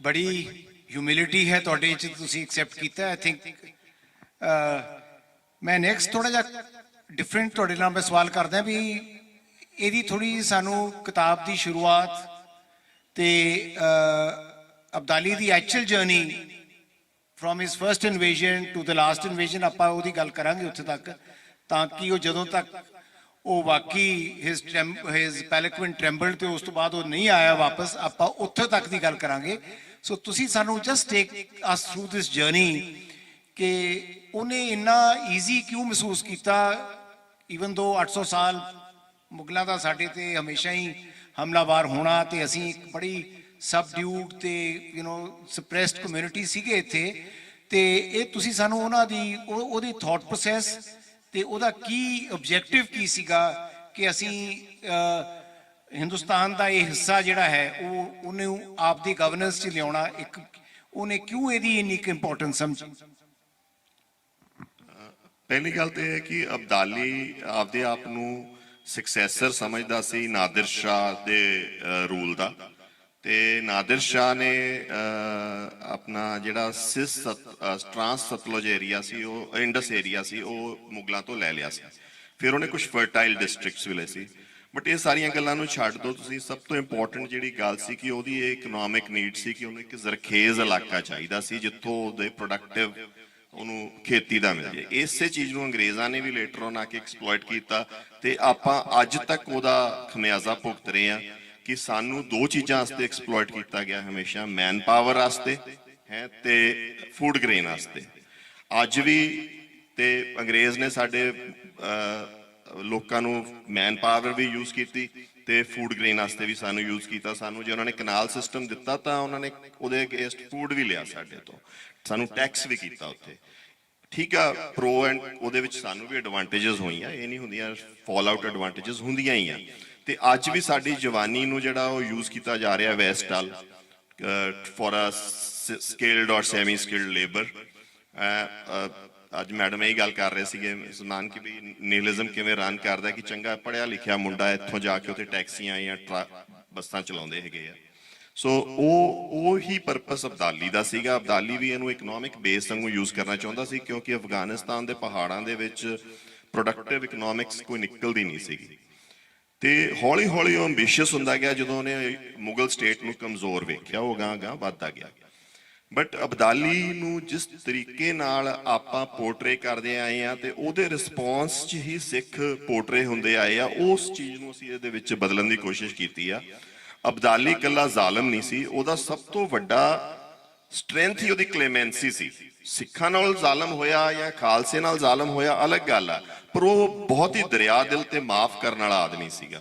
ਉਹਦਾ ਬਿਹੇਵੀਅਰ ਆਲਾ ਸਿੰਘ ਸਰਦਾਰ ਆਲਾ ਸਿੰਘ ਨਾਲ ਜੇ ਆਪਾਂ ਵੇਖੀਏ ਤਾਂ ਐਕਚੁਅਲੀ ਆਏ ਸੀਗਾ ਉਹ ਡਿਪਲੋਮੈਟ ਬਹੁਤ ਚੰਗਾ ਸੀਗਾ ਉਹ ਹੱਥ ਵਧਾਉਂਦਾ ਸੀ ਅੱਗੇ ਹਾਂ ਇੱਥੇ ਆ ਕੇ ਦਲ ਖਾਲਸਾ ਦੀ ਤੇ ਅਬਦਾਲੀ ਦਾ ਕਲੈਸ਼ ਸੀ ਅਸੀਂ ਕਹਿੰਦੇ ਸੀ ਸਾਡੇ ਧਰਤੀ ਤੇ ਕਿਸੇ ਫੋਰਨ ਰੂਲਰ ਨਹੀਂ ਰਹਿਣਾ ਚਾਹੀਦਾ ਉਹ ਕਹਿੰਦਾ ਸੀਗਾ ਕਿ ਵੀ ਮੇਰੀ ਸਰਪ੍ਰਸਤੀ ਮੰਨ ਲਓ ਹੈ ਤੇ ਉਸ ਤੋਂ ਬਾਅਦ ਬਾਕੀ ਸਭ ਠੀਕ ਆ ਅਖੀਰ ਦੇ ਵਿੱਚ ਆ ਕੇ ਉਹਨੇ ਸਰਦਾਰ ਲਹਿਣਾ ਸਿੰਘ ਭੰਗੀ ਨੂੰ ਇੱਕ ਬਦਾਮਾਂ ਦਾ ਤੇ ਕਾਜੂਆਂ ਦਾ ਤੇ ਡਰਾਈ ਫਰੂਟਸ ਦਾ ਇੱਕ ਬਹੁਤ ਵੱਡਾ ਤੋਹਫਾ ਭੇਜਿਆ ਤੇ ਉਹਨੂੰ ਆਖਿਆ ਕਿ ਵੀ ਤੁਸੀਂ ਸਾਡੀ ਸਰਪ੍ਰਸਤੀ ਮੰਨ ਲਓ ਉਦੋਂ ਦਲ ਖਾਲਸੇ ਨੇ ਉਹਦੇ ਰਿਸਪੌਂਸ ਦੇ ਵਿੱਚ ਉਹ ਵਾਪਸ ਕਰ ਦਿੱਤੇ ਛੋਲਿਆਂ ਦੀ ਇੱਕ ਮੁੱਠ ਭਰ ਕੇ ਭੇਜਤੀ ਕਿ ਅਸੀਂ ਤਾਂ ਆਮ ਛੋਲੇ ਖਾਣ ਵਾਲੇ ਬੰਦੇ ਆ ਪਰ ਈਨ ਨਹੀਂ ਮੰਨਾਂਗੇ ਤੁਹਾਡੀ ਸੋ ਇਹ ਉਹਦਾ ਸਫ਼ਰ ਸੀ but he was a tall handsome very energetic and apart from that a very intelligent and a benevolent kind of a person ਤੇ ਬੜਾ ਅੱਛਾ ਮਿਲਟਰੀ ਜਰਨੈਲ ਸੀ, ਆਪਦੀਆਂ ਫੌਜਾਂ ਨੂੰ ਤੋਰਨਾ ਆਉਂਦਾ ਸੀ, ਲੋਕਾਂ ਨੂੰ ਨਾਲ ਲਾਉਣਾ ਆਉਂਦਾ ਸੀ ਉਹਨੂੰ, ਤੇ ਉਹਦੇ 'ਚ ਕੋਈ ਕਮੀ ਨਹੀਂ ਸੀ। ਹਾਂ, ਇਹਦੇ ਤੋਂ ਆਪਣਾ ਵੀ ਪਤਾ ਲੱਗਦਾ ਕਿ ਸਾਡੇ ਬਜ਼ੁਰਗ ਕਿੰਨੇ ਸਿਆਣੇ ਹੋਣੇ, ਜਿਹੜੀ ਐਡੀ ਵੱਡੀ ਤਾਕਤ ਨਾਲ ਲੜ ਗਏ, ਕਿੰਨੀ ਇੰਟੈਲੀਜੈਂਸ ਨਾਲ ਲੜੇ। ਆਫਟਰ ਵੀ ਹੈਵ ਇਟ ਮੈਂ ਤੁਹਾਨੂੰ ਘੱਲੂਘਾਰੇ ਬਾਰੇ ਥੋੜਾ ਜਿਹਾ ਐਕਸਪਲੇਨ ਕਰੂੰਗਾ ਕਿ ਕਿੰਨਾ ਡਿਫਿਕਲਟ ਫਾਈਟ ਸੀ। ਜਸਟ ਬਰੀਫ ਆਡੀਅנס ਵਾਸਤੇ, ਅਹਿਮਦ ਸ਼ਾਹ ਦੁਰਾਨੀ ਜਾਂ ਅਬਦਾਲੀ 1722 ਤੋਂ ਲੈ ਕੇ 16 ਅਕਤੂਬਰ 1772 ਤੱਕ ਦਾ ਉਹਦਾ ਸਫ਼ਰ ਹੈ। ਇਹਨੂੰ ਅਸੀਂ ਇਹ ਵੀ ਜ਼ਿਕਰ ਕਰਦੇ ਹਾਂ, he was the founder of the Durrani Empire and is regarded as the founder of the modern state of Afghanistan. ਸੋ ਇਹ ਥੋੜਾ ਜਿਹਾ ਉਹਦਾ ਬੈਕਗ੍ਰਾਉਂਡ ਹੈ। He began his career by enlisting as a young soldier in the military of Sharid kingdom and quickly rose to become a commander of the Abdali regiment, a cavalry of 4,000 Abdali Pashtun soldiers. ਸੋ ਤੁਸੀਂ ਇਹਨਾਂ ਦਾ ਵੀ ਦੇਖੋ ਕਿ 3-3, 4-4 ਹਜ਼ਾਰ ਦੀ ਛੋਟੇ-ਛੋਟੇ ਟੁਕੜੀਆਂ ਦੇ ਨਾਲ ਕਿਸ ਤਰ੍ਹਾਂ ਇਹਨਾਂ ਨੇ ਅੱਗੇ ਉਸ ਮਿਲਟਰੀ ਸਟਰੈਂਥ ਨੂੰ ਵਧਾਇਆ ਤੇ ਕਿਸ ਤਰ੍ਹਾਂ ਹੋਰ ਕਮਿਊਨਿਟੀਜ਼ ਨੂੰ ਤੇ ਭਾਈਚਾਰੇ ਨੂੰ ਰਲਾ ਕੇ ਤੇ ਕਿੱਥੇ ਤੱਕ ਦੀ ਉਹਨਾਂ ਦੀ ਸਟਰੈਂਥ ਬਣੀ ਹੈ। Rallying his Afghan tribes and allies, he pushed east towards the Mughal and the Maratha Empire of India, west towards the disintegrating of Sharid Empire of Persia, and north towards the Khanate of Bukhara. Within a few years, he extended his control from Khorasan in the west to Kashmir and North India in the east, and from Amu Darya in the north to Arabian Sea in the south. So ਤੁਸੀਂ ਅੰਦਾਜ਼ਾ ਲਗਾ ਸਕਦੇ ਹੋ ਵੀ ਇਹਨਾਂ ਦਾ ਇੰਨੇ ਇੱਕ ਛੋਟੇ ਸਮੇਂ 'ਚ ਇਹਨਾਂ ਦਾ ਕਿੰਨਾ ਕੁ ਵੱਡਾ ਇਹਨਾਂ ਨੇ ਆਪਦਾ ਇੱਕ ਅੰਪਾਇਰ ਸੈਟਅਪ ਕੀਤਾ ਸੀਗਾ। ਇਹਨਾਂ ਦਾ ਜਿਹੜਾ ਦੁਰਾਨੀਜ਼ located at Kandahar, Afghanistan, are adjacent to the shrine of the cloak in center of the city. So ਇਹਨਾਂ ਦਾ ਜਿਹੜਾ final resting place ਹੈ ਇਹਨਾਂ ਦੀ ਉੱਥੇ located ਹੈਗੀ ਹੈ। ਸਮੇਂ ਦਾ ਵੀ ਖਿਆਲ ਰੱਖਾਂਗੇ। ਤੁਸੀਂ ਸਾਨੂੰ ਥੋੜਾ ਜਿਹਾ ਬਰੀਫ ਜਿਹੜੀ ਥਰਡ ਬੈਟਲ ਆਫ ਪਾਨੀਪਤ ਤੋਂ ਆਪਾਂ ਸਟਾਰਟ ਕਰਦੇ ਹਾਂ, ਪਿੱਛੇ ਨਹੀਂ ਜਾਵਾਂਗੇ ਬਿਕੋਜ਼ ਉਹਦੇ ਨਾਲ ਸਾਡਾ ਜਿਹੜਾ ਅਗਲਾ ਹਿੱਸਾ ਹੈ ਉਹ ਵੱਡੇ ਘੱਲੂਘਾਰੇ 17 ਤੋਂ 62 ਨਾਲ ਸਾਡਾ ਜੁੜਦਾ ਹੈ ਤੇ ਉਸ ਤੇ ਥੋੜੀ ਜੀ ਆਪਾਂ ਡਿਟੇਲ 'ਚ ਗੱਲ ਕਰਾਂਗੇ। ਮੈਂ ਜਿਸ ਤਰ੍ਹਾਂ ਸ਼ੇਅਰ ਕੀਤਾ ਵੀ ਬਹੁਤ ਵੱਡਾ ਉਸ ਕੁਝ ਦਿਨਾਂ ਦੀ ਲੜਾਈ 'ਚ ਆਲਮੋਸਟ 25 ਤੇ 30 ਹਜ਼ਾਰ ਆਪਣੇ ਸਿੱਖ ਸੋਲਜਰਸ, ਬੇਟੀਆਂ, ਐਲਡਰਸ ਤੇ ਫਾਈਟਰਸ, ਤੇ ਉੱਥੇ ਜਿਹੜਾ ਰੋਲ ਹੈ ਬਾਬਾ ਜੱਸਾ ਸਿੰਘ ਦਾ ਆਪਾਂ ਡਿਸਕਸ ਕਰਾਂਗੇ ਤੇ ਚਰਤ ਸਿੰਘ ਸ਼ੁਕਰਪੁਰ ਉਹਨਾਂ ਦਾ ਆਪਾਂ ਉਸ ਆ ਕੇ ਏਰੀਏ 'ਚ ਡਿਸਕਸ ਕਰਾਂਗੇ, ਥੋੜਾ ਜਿਹਾ ਇਨ ਡੈਪਥ ਉੱਥੇ ਆ ਕੇ ਗੱਲ ਕਰਾਂਗੇ। ਸੋ ਤੁਸੀਂ ਆਪਣੀ ਕਿਤਾਬ 'ਚ ਇਹ ਵੀ ਲਿਖਿਆ ਕਿਤੇ ਕਿ ਬੈਟਲ ਆਫ ਪਾਨੀਪਤ 'ਚ ਮਰਾਠਿਆਂ ਨੇ ਆਪਣੀ ਫੌਜ ਨੂੰ, ਆਪਦੇ ਫੈਮਲੀਜ਼ ਨੂੰ ਇਨਫੈਕਟ ਕਿਸੇ ਸਮੇਂ 'ਚ ਤਕਰੀਬਨ ਛੱਡ ਕੇ ਉਹਨਾਂ ਤੋਂ ਦੂਰ ਹੋ ਗਏ ਨੇ। ਤੇ ਉਹਦੇ ਕੰਪੈਰੀਟਿਵ ਇਹਨਾਂ ਨੇ ਦੱਸਿਆ ਵੀ ਜਦੋਂ ਵੱਡੇ ਘੱਲੂਘਾਰੇ ਦਾ ਜਿਹੜਾ ਘੇਰਾ ਸੀਗਾ ਉਹ ਕਿਸ ਤਰ੍ਹਾਂ ਸਾਡੀ ਫੋਰਸਿਸ ਨੇ ਔਰ ਅਸੀਂ ਉਹ ਘੇਰਾ ਤਕਰੀਬਨ ਕੁਪਰੋਹੇਰਾ ਤੋਂ ਲੈ ਕੇ ਬਰਨਾਲੇ ਤੱਕ ਦੀ ਜਿਹੜੀ ਲੜਾਈ ਦਾ ਇੱਕ ਸਫ਼ਰ ਹੈ, ਉਹ ਦੋਨੋਂ ਚੀਜ਼ਾਂ ਸਾਡੇ ਕੋਲ ਨੇ। ਢਾਬ ਤੱਕ ਜਿਹੜਾ ਹੈ ਉਹ ਸਾਰੇ ਸਫ਼ਰ 'ਚ ਤੇ ਇੰਨੀ ਨੁਕਸਾਨ ਤੋਂ ਬਾਅਦ ਖਾਲਸਿਆਂ ਨੇ ਆਪ ਦਾ ਉਹ ਘੇਰਾ ਟੁੱਟਣ ਨਹੀਂ ਦਿੱਤਾ। ਉਹ ਸਭ ਤੋਂ ਵੱਡੀ ਆਈ ਥਿੰਕ ਕੁਰਬਾਨੀ ਦੀ ਗੱਲ ਹੈ। ਸੋ ਮੈਂ ਹੁਣ ਇੱਥੇ ਸ਼ੇਅਰ ਕਰਦਾ ਇਹਨਾਂ ਨਾਲ ਇਹ ਫੇਜ਼, ਇਹ ਸ਼ੇਅਰ ਕਰਨਗੇ ਆਪਣੇ। ਜਦੋਂ ਆਪਾਂ ਥਰਡ ਬੈਟਲ ਆਫ ਪਾਨੀਪਤ ਕਹਿੰਦੇ ਆ, ਉੱਥੇ ਮਰਾਠੇ ਤਕਰੀਬਨ ਆਪਦੀ ਪੂਰੀ ਤਾਕਤ ਨਾਲ ਆਏ ਸੀਗੇ। ਮਰਾਠਿਆਂ ਕੋਲੇ ਕੋਈ ਹੈਵੀ ਗਨਸ ਸੀਗੀਆਂ, ਫ੍ਰੈਂਚ ਟ੍ਰੇਨਡ ਆਰਟਿਲਰੀ ਸੀਗੀ। ਅਪਾਰਟ ਫਰੋਮ ਦੈਟ ਉਹਨਾਂ ਕੋਲੇ ਬਹੁਤ ਅੱਛੇ ਘੋੜਸਵਾਰ ਸੀਗੇ, ਜਿਹੜੇ ਕੈਵਲਰੀ ਸੀਗੀ ਜਿਹੜੀ ਮਾਰਚ ਕਰਦੀ ਸੀਗੀ। ਤੇ ਅਬਦਾਲੀ ਦਾ ਤੇ ਉਹਨਾਂ ਦਾ ਇੱਕ ਤਕਰੀਬਨ ਬਰਾਬਰੀ ਜੀ ਦੀ ਟੱਕਰ ਸੀਗੀ ਉੱਥੇ। ਬਰਾਬਰੀ ਦੀ ਤਾਂ ਕੀ ਕਹਿ ਦਈਏ ਕਿ ਆਪਾਂ ਇਹ ਕਹਿ ਦਈਏ ਕਿ ਮਰਾਠੇ 21 ਪੈਂਦੇ ਸੀ, ਅਬਦਾਲੀ ਉੱਥੇ 19 ਪੈਂਦਾ ਸੀ। ਦੂਜੀ ਗੱਲ ਇਹ ਕਿ ਮਰਾਠੇ ਬਿਲਕੁਲ ਸ਼ਿਓਰ ਸੀਗੇ ਕਿ ਅਸੀਂ ਇਹ ਜੰਗ ਜਿੱਤ ਜਾਾਂਗੇ ਤੇ ਇਹ ਹੋ ਹੀ ਨਹੀਂ ਸਕਦਾ। ਮਤਲਬ ਇੱਥੋਂ ਤੱਕ ਕਿ ਉਹਦੀਆਂ ਫੈਮਲੀਜ਼ ਨਾਲ ਲੈ ਕੇ ਆਏ ਸੀਗੇ, ਹੋਰ ਕੈਂਪ ਉਹਨਾਂ ਦੇ ਨਾਲ ਆਇਆ ਸੀਗਾ ਕਿ ਵੀ ਜੰਗ ਜਿੱਤਣ ਤੋਂ ਬਾਅਦ ਆਪਾਂ ਤੀਰਥ ਸਥਾਨ ਵੀ ਘੁੰਮ ਕੇ ਆਵਾਂਗੇ ਤੇ ਸਾਰਾ ਕੁਝ। ਜੰਗ ਜਿੱਤਣਾ ਤਾਂ ਉਹਨਾਂ ਨੇ ਇੱਕ ਸ਼ਿਓਰ ਹੀ ਸਮਝ ਲਿਆ ਸੀ ਆਪਦਾ। ਉੱਥੇ ਕੀ ਹੋਇਆ ਉਹਦੇ ਬੜੇ ਐਨਾਲਿਸਿਸ ਹੈਗੇ ਆ, various people have various analysis, but ਇਹ ਕਿਹਾ ਜਾਂਦਾ ਹੈ ਕਿ ਜੰਗ ਤੋਂ ਬਾਅਦ ਮਰਾਠਿਆਂ ਦੀ ਮਹਾਰਾਸ਼ਟਰ ਦੇ ਵਿੱਚ ਤੇ ਉਸ ਏਰੀਆ ਦੇ ਵਿੱਚ ਕੋਈ ਵੀ ਐਸੀ ਫੈਮਿਲੀ ਨਹੀਂ ਸੀ ਜਿਹਨੇ ਆਪਦਾ ਕੋਈ ਜੀ ਉੱਥੇ ਗਵਾਇਆ ਨਾ ਹੋਵੇ। ਠੀਕ ਹੈ, ਉਹ ਇੰਨੀ ਇੰਪੋਰਟੈਂਟ ਸੀ, ਇਸ ਤਰੀਕੇ ਨਾਲ ਉਹਨੇ ਲੱਕ ਤੋੜਤਾ ਮਰਾਠਿਆਂ ਦਾ ਕਿ ਉਹ ਹਿੰਦੁਸਤਾਨ ਦਾ ਰਾਜ ਸੰਭਾਲ, ਮਤਲਬ ਇੰਨਾ ਕੋ ਡਿਸਾਈਡ ਕਰਨਾ ਚਾਹੁੰਦੇ ਸੀ ਕਿ ਆਪਾਂ ਜੰਗ ਤੋਂ ਪਹਿਲਾਂ ਵਿਸ਼ਵਾਸ ਰਾਓ ਜੀ ਨੂੰ ਹਿੰਦੁਸਤਾਨ ਦਾ ਬਾਦਸ਼ਾਹ ਬਣਾਈਏ ਕਿ ਬਾਅਦ ਚ ਬਣਾਈਏ, ਤੇ ਇੰਨੀ ਪਲਟਾ ਵੱਜ ਗਿਆ। ਉਹਦਾ ਮੇਨ ਰੀਜ਼ਨ ਇਹ ਸੀਗਾ ਜੋ ਮੈਂ ਸਮਝਦਾ, ਉਹ ਇੱਕ ਤਾਂ ਇਹ ਸੀਗਾ ਕਿ ਬਈ ਮਰਾਠਿਆਂ ਦੇ ਵਿੱਚ ਜਿਹੜਾ ਕਲਾਸ ਤੇ ਕਾਸਟ ਸਿਸਟਮ ਆ ਨਾ, ਉਹ ਨਹੀਂ ਉਹ ਤੋੜ ਸਕੇ ਸੀ। ਉਹ ਲੜਾਈ ਜਦੋਂ ਲੜੇ ਤਾਂ ਉਹ ਵਿੱਚੋਂ ਉਹਨਾਂ ਦੇ ਟ੍ਰੈਚਰੀਜ਼ ਵੀ ਹੋਈਆਂ, ਸਮੇਂ ਚੋਂ ਵਿੱਚੋਂ ਲੋਕ ਭੱਜ ਵੀ ਗਏ, ਤੇ ਸੈਕੰਡਲੀ ਉਹਨਾਂ ਦੀ ਜਿਹੜੀ ਆਰਟਲਰੀ ਸੀ ਤੇ ਕੈਵਲਰੀ ਸੀ ਉਹਦਾ ਤਾਲਮੇਲ ਨਹੀਂ ਰਿਹਾ, ਕੁਝ ਉਹਨਾਂ ਦੀ ਪਲੈਨਿੰਗ ਬਹੁਤ ਸੀਗੀ, ਐਰੋਗੈਂਟ ਸੀ ਉਹ, ਤੇ ਲੋਕਾਂ ਨੂੰ ਵੀ ਨਾਲ ਨਹੀਂ ਲੈ ਸਕੇ। ਸੋ ਅਬਦਾਲੀ ਦੇ ਸਾਰੇ ਗੁਣ ਉੱਥੇ ਡਿਸਪਲੇ ਚ ਆਉਂਦੇ ਆ। ਅਬਦਾਲੀ ਦੇ ਸਾਰੇ ਗੁਣ ਘੱਲੂਘਾਰੇ ਚ ਵੀ ਡਿਸਪਲੇ ਚ ਆਉਂਦੇ ਆ। ਤੇ ਇਹ ਐਸਾ ਕੀ ਹੋਇਆ ਕਿ ਵੀ ਘੱਲੂਘਾਰਾ ਆਪਾਂ ਚੱਲ ਗਏ। ਜਦੋਂ ਮਰਾਠੇ ਭੱਜੇ, ਇੱਕ ਬਹੁਤ ਸੋਹਣੀ ਪੋਇਮ ਆ, ਜਦੋਂ ਹੋਲਕਰ ਉੱਥੋਂ ਰਿਟਰੀਟ ਕਰਕੇ ਭੱਜੇ, ਸਿੰਧੀਏ ਭੱਜੇ, ਉਹਦੀਆਂ ਵਾਈਫਸ ਤੇ ਉਹਦੀਆਂ ਫੈਮਲੀਜ਼, ਆਪਦੇ ਬਾਲ ਬੱਚੇ ਸਭ ਛੱਡ ਕੇ ਭੱਜ ਗਏ। ਠੀਕ ਆ, ਉਹਨਾਂ ਨੂੰ ਬੰਦੀ ਬਣਾ ਕੇ ਲਿਜਾਇਆ ਗਿਆ। ਸਿੱਖਾਂ ਨੇ ਉਹ ਰੇਡਸ ਮਾਰ ਕੇ ਉਹ ਕੁੜੀਆਂ ਛਡਾਈਆਂ, ਉਹ ਬੱਚੇ ਛਡਵਾਏ ਤੇ ਵਾਪਸ ਭੇਜੇ, ਜਿਹਦੇ ਕਰਕੇ ਅੱਜ ਵੀ ਆਪਾਂ ਕਹਿੰਦੇ ਆ ਕਿ ਵੀ ਅਸੀਂ ਬੰਦੀ ਛੋੜ ਆਪਣੇ ਛਡਵਾਏ ਆ ਜਾਂ ਬਹੂ ਬੇਟੀਆਂ ਬਚਾਈਆਂ ਇਸ ਭਾਰਤ ਦੀਆਂ। ਪਰ much smaller people taken by surprise by a much bigger force ਹੈ, ਉਹ ਕਿਉਂ ਨਹੀਂ ਆਪਦੀ ਬਹੂ ਬੇਟੀਆਂ ਜਾਂ ਆਪਦੇ ਬੱਚੇ ਜਾਂ ਆਪਦੇ ਬੁੱਢੇ ਛੱਡ ਕੇ ਭੱਜੇ। ਸਟ੍ਰੈਟੇਜਿਕਲੀ ਜੇ ਸਪੋਜ਼ ਕੋਈ ਵੀ ਕਮਾਂਡਰ ਹੁੰਦਾ, ਮੈਂ ਵੀ ਕਮਾਂਡਰ ਹੁੰਦਾ ਜਾਂ ਕੋਈ ਵੀ ਆਪਣਾ ਕਮਾਂਡਰ ਹੁੰਦਾ, ਆਪਾਂ ਕਹਿਣਾ ਸੀਗਾ ਕਿ ਇਹਦਾ ਨਾਨ ਫਾਈਟਿੰਗ ਨੂੰ ਮਰਨ ਦੋ, ਠੀਕ ਹੈ ਨਾ, ਇਹਨਾਂ ਨੂੰ ਬੁੜਿਆਂ ਨੂੰ ਮਰਨ ਦੋ, ਬੱਚਿਆਂ ਨੂੰ ਮਰਨ ਦੋ, ਬੱਚਿਆਂ ਨੂੰ ਚਲੋ ਬਚਾ ਲਓ, ਲੇਡੀਜ਼ ਨੂੰ ਮਰਨ ਦੋ, ਆਪਣੇ ਪਹਿਲਾਂ ਫਾਈਟਿੰਗ ਫੋਰਸ ਨੂੰ ਬਚਾ ਕੇ ਕੱਢੋ। ਇੱਥੇ ਸਿੱਖ ਦਾ ਕਿਰਦਾਰ ਨਜ਼ਰ ਆਉਂਦਾ, ਜਿਹੜਾ ਭੈਣ ਜੀ ਨੇ ਕਿਹਾ ਸੀਗਾ। ਸਿੱਖ ਇਹ ਸਮਝ ਕੇ, ਖਾਲਸਾ ਇਸ ਚੀਜ਼ ਦੀ ਉਪਜ ਸੀਗੀ ਕਿ ਅਸੀਂ ਮਜ਼ਲੂਮ ਨੂੰ ਬਚਾਉਣਾ। ਉਹ ਕਿਰਦਾਰ ਜਦੋਂ ਰਾਏਪੁਰ ਦੇ ਨੇੜੇ ਆ ਕੇ ਅਬਦਾਲੀ ਦੀ ਫੋਰਸ ਨਜ਼ਰ ਆਉਣ ਲੱਗੀ, ਅਬਦਾਲੀ ਜਿਹੜਾ ਸਫ਼ਰ ਤਕਰੀਬਨ ਹਫ਼ਤਿਆਂ ਜਾਂ ਮਹੀਨਿਆਂ 'ਚ ਹੁੰਦਾ ਸੀ, ਉਹ ਅਬਦਾਲੀ ਨੇ 3 ਦਿਨਾਂ 'ਚ ਪੂਰਾ ਕੀਤਾ। 48 ਘੰਟਿਆਂ 'ਚ ਉਹ ਬੰਦਾ ਲਾਹੌਰ ਤੋਂ ਇਹਨਾਂ ਦੇ ਉੱਤੇ ਆ ਪਿਆ। 2 ਰਿਵਰਸ ਕ੍ਰਾਸਿੰਗ, ਉਹਨਾਂ ਦੇ ਨਾਲ ਕਿਹੜੇ ਪੁਲ ਹੁੰਦੇ ਸੀ, ਰਿਵਰਸ ਕ੍ਰਾਸ ਕਰਨੇ ਬੜੇ ਡਿਫਿਕਲਟ ਹੁੰਦੇ ਸੀ।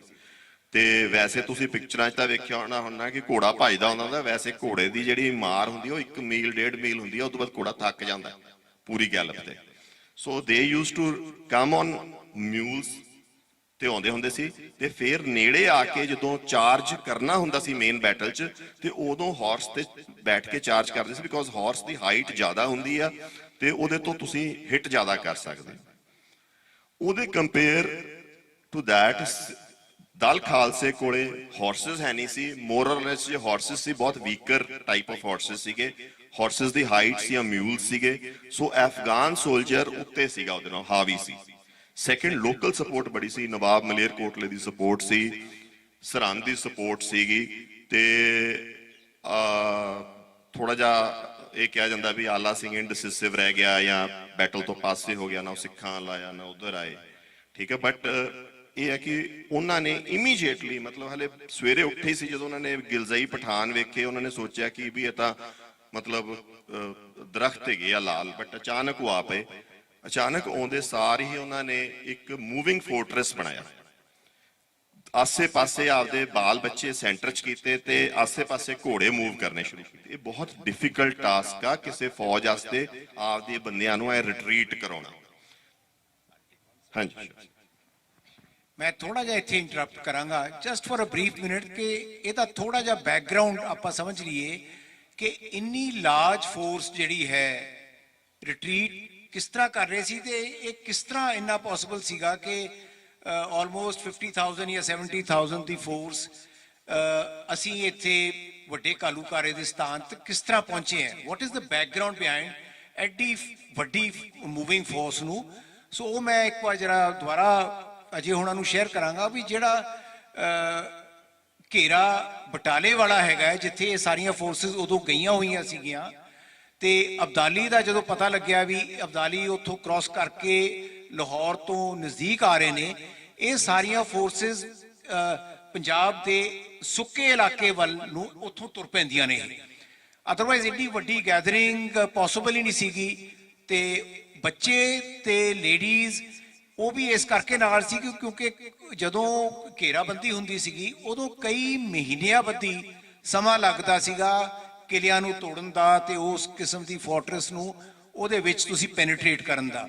ਸੋ ਇਹ ਮੈਂ ਬੈਕਗ੍ਰਾਉਂਡ ਤੋਂ ਚੱਲਦਾ ਥੋੜਾ ਜਿਹਾ ਵੀ ਉਦੋਂ ਇੰਨੀ ਲਾਰਜ ਫੋਰਸ ਉੱਥੇ ਸੀਗੀ ਤੇ ਉਹ ਹਾਲਾਤਾਂ ਦੇ ਨਾਲ ਇਹਨਾਂ ਨੇ ਉੱਥੋਂ ਮੂਵ ਕਰਨਾ ਸ਼ੁਰੂ ਕੀਤਾ ਤੇ ਅਸੀਂ ਵੱਡੇ ਘੱਲੂਘਾਰੇ ਵਾਲੇ ਇਹ ਜਿਹੜਾ ਸਥਾਨ ਹੈ ਇੱਥੇ ਅਨਅਵੇਅਰਸ ਇਹ ਆ ਕੇ ਤਕਰੀਬਨ ਆਪਣੀਆਂ ਫੌਜਾਂ ਬਿਲਕੁਲ ਅਨਅਵੇਅਰਸ ਆ ਕੇ ਫੜੀਆਂ ਗਈਆਂ। ਕੁਝ ਅਬਦਾਲੀ ਦਾ ਜਿਸ ਤਰ੍ਹਾਂ ਇਹਨਾਂ ਨੇ ਜ਼ਿਕਰ ਕੀਤਾ ਵੀ 48 ਘੰਟੇ 'ਚ 2 ਸਟ੍ਰੀਮਸ ਪਾਰ ਕਰਕੇ ਵੀ ਉਹ ਇੱਕਦਮ ਇਹਨਾਂ ਤੇ ਆ ਕੇ ਤੋ ਉਹ ਥੋੜਾ ਜਿਹਾ ਬੈਕਗ੍ਰਾਉਂਡ ਤੋਂ ਹੁਣ ਅੱਗੇ ਤੁਹਾਨੂੰ ਅਜੇ ਸ਼ੇਅਰ ਕਰਦੇ ਨੇ। ਜਨਰਲੀ ਜਿਹੜੇ ਵੀ ਇਸ ਹਿਸਟਰੀ ਇਲਾਕੇ ਦੀ ਹਿਸਟਰੀ ਦੇ ਥੋੜੇ ਜਿਹੇ ਵਾਕਫ ਹੈਗੇ ਆ ਉਹਨਾਂ ਨੂੰ ਪਤਾ ਹੈ ਕਿ ਵੀ ਜਦੋਂ ਵੀ ਅਬਦਾਲੀ ਇਨਵੇਡ ਕਰਨ ਆਉਂਦਾ ਹੁੰਦਾ ਸੀ ਤਾਂ ਸਿੱਖ ਆਪਦੀਆਂ ਫੈਮਲੀਜ਼ ਨੂੰ, ਸਿੱਖ ਨਹੀਂ ਮੈਂ ਵਰਡ ਯੂਜ਼ ਕਰੂੰਗਾ, ਖਾਲਸਾ ਵਰਡ ਯੂਜ਼ ਕਰੂੰਗਾ ਬਿਕੋਜ਼ ਥੋੜਾ ਜਿਹਾ ਡਿਫਰੈਂਸ਼ੀਏਟਰ ਹੈ ਦੋਨਾਂ 'ਚ। ਖਾਲਸਾ ਜਿਹੜਾ ਸੀ ਉਹ ਆਪਦੀਆਂ ਫੈਮਲੀਜ਼ ਨੂੰ ਉੱਥੋਂ ਕੱਢ ਕੇ ਤੇ ਤਕਰੀਬਨ ਬਰਨਾਲੇ ਤੋਂ ਪਰਾਂ ਤੇ ਬੁੱਢਾ ਜੌੜ ਤੱਕ ਸੈਟਲ ਕਰ ਦਿੰਦੇ ਹੁੰਦੇ ਸੀਗੇ ਤਾਂ ਕਿ ਵੀ ਉੱਥੋਂ ਤੱਕ ਆਉਣਾ ਬਹੁਤ ਮੁਸ਼ਕਲ ਸੀ, ਦੁਸ਼ਮਣ ਦਾ ਆਉਣਾ ਉੱਥੋਂ ਤੱਕ ਮੁਸ਼ਕਲ ਸੀ, ਪਾਣੀ ਮਿਲਦਾ ਨਹੀਂ ਹੁੰਦਾ ਸੀਗਾ ਤੇ ਫਰਟਾਈਲ ਵੀ ਨਹੀਂ ਸੀ ਇਲਾਕਾ, ਕੋਈ ਐਡਾ ਉੱਥੇ ਕੋਈ ਮਤਲਬ ਲਿਊਕਰੇਟਿਵ ਨਹੀਂ ਸੀਗਾ ਇਕਨੋਮਿਕਲੀ ਉੱਥੇ ਆਉਣਾ। ਤੇ ਉੱਥੇ ਲੈ ਜਾਂਦੇ ਹੁੰਦੇ ਸੀ ਤੇ ਆਪ ਖੁਦ ਵਾਪਸ ਆ ਜਾਂਦੇ ਸੀ ਤੇ ਉਹਨੂੰ ਹਰਾਸ ਕਰਦੇ ਹੁੰਦੇ ਸੀ। ਇਹਨਾਂ ਨੇ ਜੰਡਿਆਲੇ ਜਿਹੜੇ ਘੇਰਾ ਪਾਇਆ ਵੈਸੇ ਸੀਜ ਲਾਈ ਵੀ ਸੀਗੀ। ਜਦੋਂ ਇਹਨਾਂ ਨੂੰ ਪਤਾ ਲੱਗਿਆ ਕਿ ਅਬਦਾਲੀ ਚੱਲ ਪਿਆ ਤਾਂ ਇਮੀਡੀਏਟਲੀ ਦ ਨੈਕਸਟ ਰਿਐਕਸ਼ਨ ਵਾਸ ਕਿ ਜੰਡਿਆਲੇ ਦੀ ਸੀਜ ਚੱਕੋ ਤੇ ਉੱਥੇ ਹਰਭਗਤ ਨਰੰਜਨੀਏ ਜਿਹੜੇ ਸੀਗੇ ਉਹ ਅਬਦਾਲੀ ਦੇ ਬਹੁਤ ਪੁਰਾਣੇ ਅਲਾਈਜ਼ ਸੀਗੇ। ਇੱਕ ਇੰਟਰਸਟਿੰਗ ਗੱਲ ਤੁਹਾਨੂੰ ਦੱਸਦਾ ਕਿ ਹਮੇਸ਼ਾ ਸੈਂਚੁਰੀਜ਼ ਤੋਂ ਜਿਹੜੇ ਇੰਟਰਮੀਡੀਏਟਰੀਜ਼ ਹੁੰਦੇ ਆ ਨਾ ਜੀ ਉਹ ਸੇਮ ਰਹਿੰਦੇ ਆ ਕੋਈ ਤਾਕਤ ਅੱਜ, ਠੀਕ ਹੈ।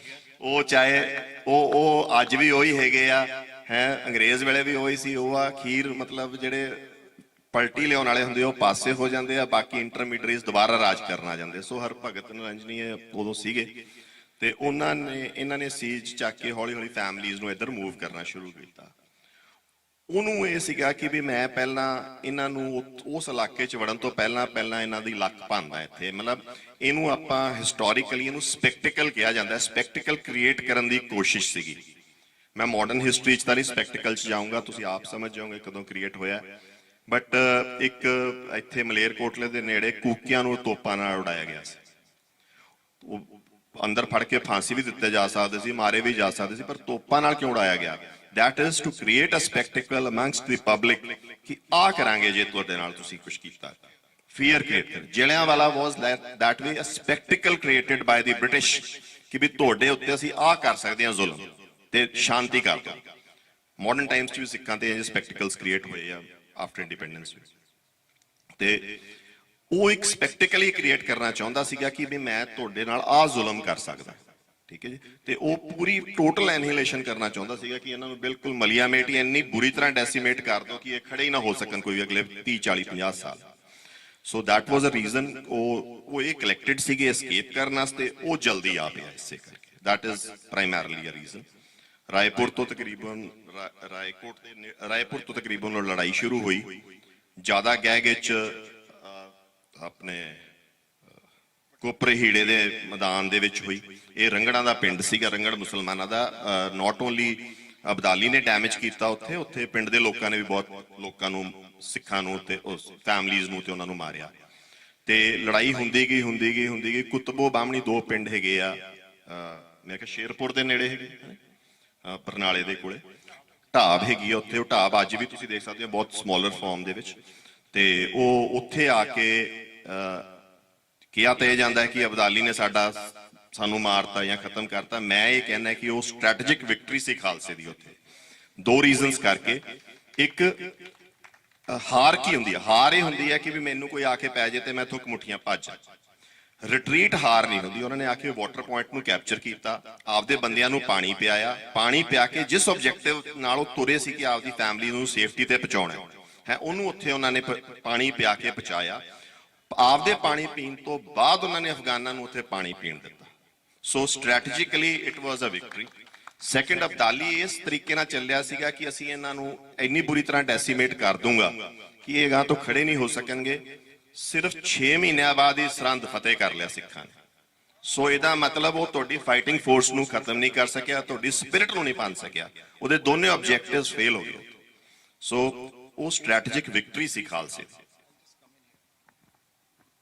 ਇੱਥੇ ਬਹੁਤ ਜ਼ਰੂਰੀ ਹੈ ਕਿ ਇਹ ਜਿਹੜੀ ਫਾਈਟਿੰਗ ਫੋਰਸ ਨੂੰ ਲੈ ਕੇ ਜਾਣਾ ਨਾਲ ਵੀ ਨੀਡ ਟੂ ਅੰਡਰਸਟੈਂਡ ਕਿ ਸਾਡਾ ਕਮਾਂਡ ਸਿਸਟਮ ਕੀ ਸੀਗਾ ਤੇ ਕੌਣ ਐਸੇ ਜਰਨੈਲ ਸੀ ਉਸ ਸਮੇਂ ਦੇ ਜਿਨ੍ਹਾਂ ਕਾਰਨ ਅਸੀਂ ਇਸ ਕਿਸਮ ਦੇ ਅਸੀਂ ਇੱਕ ਫਾਈਟਿੰਗ ਫੋਰਸ ਬਣ ਸਕੇ ਸਟ੍ਰੈਟੇਜਿਕਲੀ ਔਰ ਈਵਨ ਮਿਲਟਰੀਲੀ ਜਿਹੜੀ ਸਾਡੀ ਟੈਕਨੀਕਸ ਵੱਧ ਤੋਂ ਵੱਧ ਜੋ ਰਿਟਰੀਟ 'ਚ ਹੋ ਸਕਦੀਆਂ ਨੇ, ਸੇਫਗਾਰਡ ਆਫ ਦ ਫੈਮਿਲੀਜ਼, ਉਹਦੇ ਵਿੱਚ ਸਭ ਤੋਂ ਵੱਡਾ ਅਹਿਮ ਰੋਲ ਉਹ ਕਿਹਨਾਂ ਜਰਨੈਲਾਂ ਦਾ ਸੀਗਾ, ਉਹ ਤੁਸੀਂ ਸਾਡੇ ਨਾਲ ਜ਼ਰੂਰ ਇਸ ਗੱਲ ਤੇ ਸ਼ੇਅਰ ਕਰੋ।